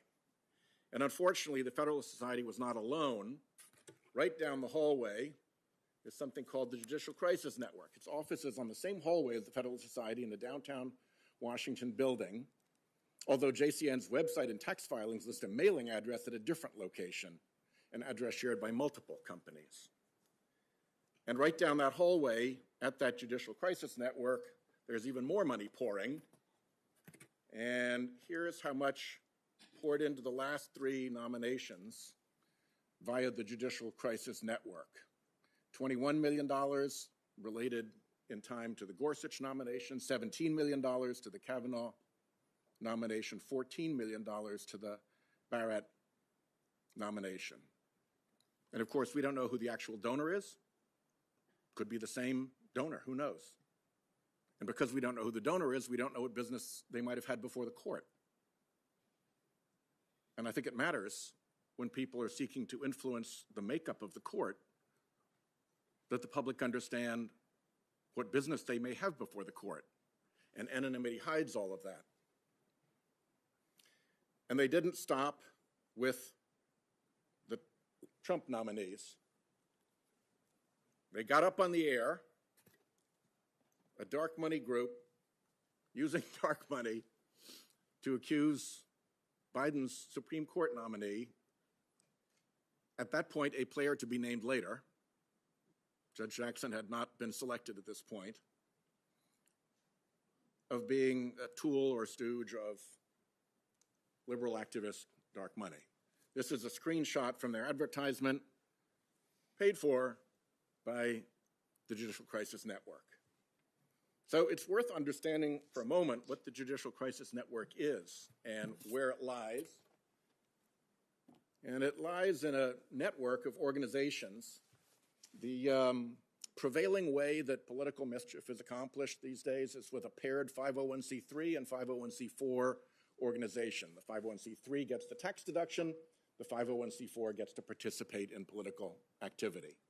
And sure enough, there's an 85 fund and a Concord fund that are twinned together as a 501c3 and 501c4 organization. And they filed under Virginia corporation law to operate under what they call fictitious names. That's the term of law under which they file, fictitious names. And there's the Judicial Crisis Network, one of the fictitious names of the Concord Fund. It has a parallel judicial education project that is a fictitious name of the 85 Fund. If you're interested in voter suppression, you can move down to the Honest Elections Project Action, another fictitious name, and its 501c3 twin, the Honest Elections Project. And they've even got new ones that are less active, Free to Learn Action and Free to Learn. So these are 8 organizations that are essentially one organization. As lawyers, we think from time to time about piercing the corporate veil. That's corporate veiling that you could pierce with a banana. And it runs back and forth with 3 groups called CRC Advisors, CRC Strategies, and CRC Public Relations that take and send money to these organizations as part of the sort of planning element. You might say that CRC Advisors, CRC Strategies, and CRC Public Relations, this trio, is the command center, and this is the operational torso of the creature. So I show this all because it shows considerable effort when somebody goes to that much trouble to create that many organizations to hide how much money they've spent to control the nomination process to the court. And it's no small amount of money. In the original Washington Post research, they pegged it at $250 million. Further research led to testimony in my court subcommittee that the number was actually $400 million. And we have a recent report that we haven't fact-checked that the number is actually even higher than that. So I may amend this number upward once we're done with our fact-checking. $400 million funding conservative activists' behind-the-scenes campaign to remake the nation's courts. That operation is a very different thing than a group rooting for somebody. And I want to make sure that that difference is clear, since our friends on the Republican side have made dark money such a big focus of their attention already. There is a drastic difference between rooting for somebody and controlling the turnstile that decides who gets on the court, controlling the funding of the political campaigns that pursue the folks on the court. And actually, once you get on the court, we're working now with the judiciary itself to try to clean up the mess of that same anonymous money appearing before the court through phony front groups that file amicus briefs in little flotillas, or if it's an important enough case, in a full armada of dark money funded front groups. So that bears not at all on this nominee, but because this is a very public forum and because we've heard all that so-called hammering of dark money groups, I wanted to make sure that it was clear to everybody how this game is played and what the difference is in the way the two sides play it. So now, back to our business, Judge Jackson. You have served as a trial court judge. I have. You have served as an appellate court judge. I have. And with any luck, you are on your way to serve as a Supreme Court justice. Now, one of the things that is very different about trial court judges and appellate court judges is what their role is with respect to fact-finding. It's my belief from my time spent as a practicing lawyer that the role of fact-finding belongs at the trial court level. That's where you can look the witnesses in the eye. That's where the evidence can be amassed. That's where the trial judge has the responsibility of sifting through it. If there's a jury, then the jury, of course, is the ultimate fact finder. But if you're in a non-jury trial, the trial judge is the fact finder. Then the case goes up on appeal, and it comes up with a record of fact in the case. And in my view, that record of fact that comes up to the appellate court is actually a constraint on the power of the appellate court to go wandering off. The court is obliged to consider the appeal based on the factual record that was adduced in the district court. So you, having lived in both of those houses, the trial court house and the appellate court house, tell me a little bit about what that change meant to you as you went from being a trial judge to an appellate judge. Thank you, Senator. It is a really big difference. As you mentioned, at the trial court, you are on the ground level. Parties have filed the case. You have all of the issues usually at the trial level because you'll have the complaint if it's a civil case, and there'll be a lot of litigation about the development of the facts in the case. In civil cases, you have a period of discovery in many cases that is really about the development of the record, what actually happened in this case. Sometimes there's even a trial, and that too is a part of the development of the facts in the case, because a jury will be charged with the responsibility of determining what happened, who's guilty, for example, if it's a criminal case, or who's liable, if any, if it's a civil case. And sometimes there are even questions presented to the jury that they have to determine the facts.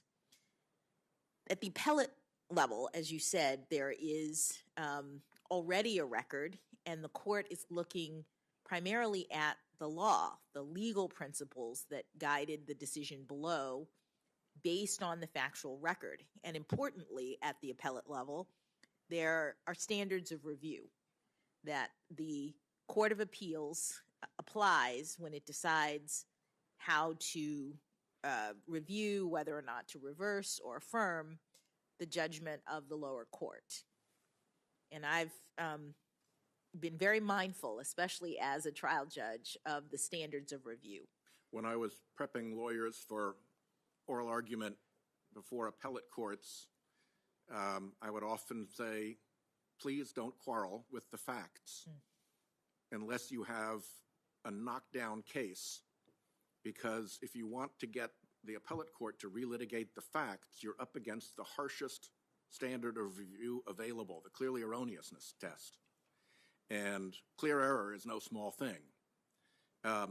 Outside of that narrow finding by an appellate court that somehow the district court got it wrong, filtered through that clear error standard, are there other circumstances in which it's proper for appellate courts to do their own independent fact-finding outside of the record of the case that they're reviewing?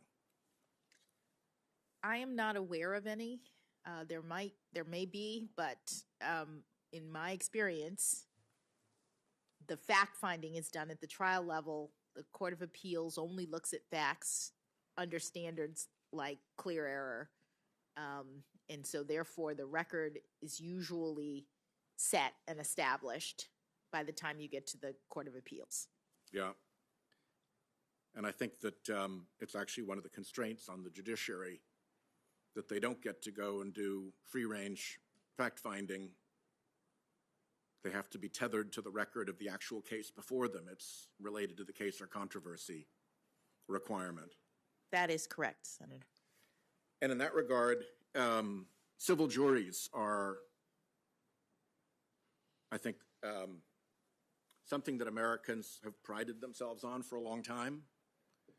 You go back to the colonial days, and the civil jury was one of the immediate imports from England. Every colony set up civil juries. When the Crown tried to interfere with the civil juries in the colonies, it became casus belli for the Revolution. It was in the Declaration of Independence of what the king had done wrong that offended the colonists and caused the Revolution. And the documents around the founding and around the creation of the Constitution all reflect passionate belief in the importance of the jury, including the civil jury, which, as you may know from your experience in the trial court, is getting to be a rarer and rarer creature. And in fact, there are trial judges who have written about how do we keep the civil jury alive. And I'd like to hear your thoughts about whether there's more to the civil jury than just a fact-finding appendage of the trial judge, whether it was seen by the founders and whether it belongs in our constitutional structure as a part of the responsible self-governance that was established by our Constitution. Yes, Senator. It is part of our ordered liberty. It is a mechanism by which citizens can participate in governance. They can be called upon by the court to sit in judgment of other people in the community. And it was something that was a part of the democratic vision of the founders from the very beginning. Blackstone was one of the legal experts who the early lawyers of the United States relied on. I suppose there were lawyers who had nothing but Blackstone's commentaries in the Bible on their shelf. And Blackstone described the jury as having a role to make sure that the power and clout of big and powerful interests could be protected against, that it was a refuge from the power of what he called the more powerful and wealthy citizens. There was long experience in government of corruption, whether it was getting to a chief executive and getting them to do things your way for improper reasons, or whether it was controlling a legislature, a legislative body. But the jury is fundamentally different because they don't stick around. They're there for one case and one case only, and then they disappear. You can't fix them so that they decide your way over time. And if in that one case you try to fix them, you've likely committed a criminal offense. Tampering with the jury is a pretty significant thing, is it not? It is. If anybody tampered with a jury of yours, how would you respond? Oh, very seriously. So the jury lives in a protected environment from a lot of the political power and the danger of corruption that the elected branches often suffer. And do you have thoughts about the importance of the civil jury in that regard as the bastion where people can go, where they'll get a square deal from regular citizens and can stand toe-to-toe with the lawyers for however big or mighty an opponent they may have with almost no danger, let's put it that way, little danger, lessened danger of the fix being put in?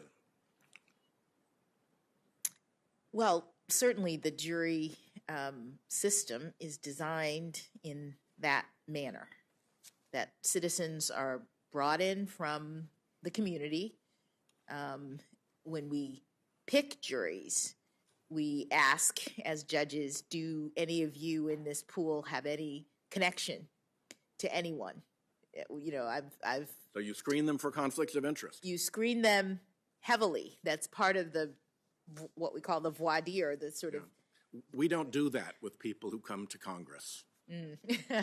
Well, in the court They system, come with their conflicts of interest, often right on their lapels, sometimes hidden in their back pockets. But juries, not so, correct? Not so. And in fact, that would be a reason to exclude someone from the jury. And we even ask, do any of you, as judges, we say, do any of you know me?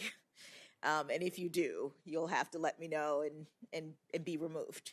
Because the idea, as you've indicated, is to get people from the community who have no connection to the case and can hear the evidence that's presented in the courtroom and the arguments of the lawyers and make a decision that is unconnected to any sort of personal interest they might have. Protecting the jury against the dangers of bias or corruption, giving the parties before it a clean and fair shot. Yes, Senator. So, with any luck, you will be on the Supreme Court before long, and I hope you will remember all of this, because it seems to me that the court has been on something of a campaign to deprecate and diminish the civil jury, including by allowing big corporations to build into their standard contracts, buried way down in the fine print that folks often don't read, and even if they do read it, they'll never get through the phone tree to find somebody to complain about it and try to strike it out of the contract. It's a take it or leave it adhesion proposition, and they build into that you've given up your right to a jury. your Seventh Amendment right to a civil jury. It's right actually in the Bill of Rights. And I cannot think of another right that the court pays less attention to or throws more readily under the bus. If you read the mandatory arbitration cases, there's rarely a mention of the Seventh Amendment. And it seems to me that it flies in the face of the purpose of the jury to allow the citizens of the greatest power and wealth, who are today corporate citizens, to actually be able to take on the ability on their own through contracts that the customer has no chance to negotiate.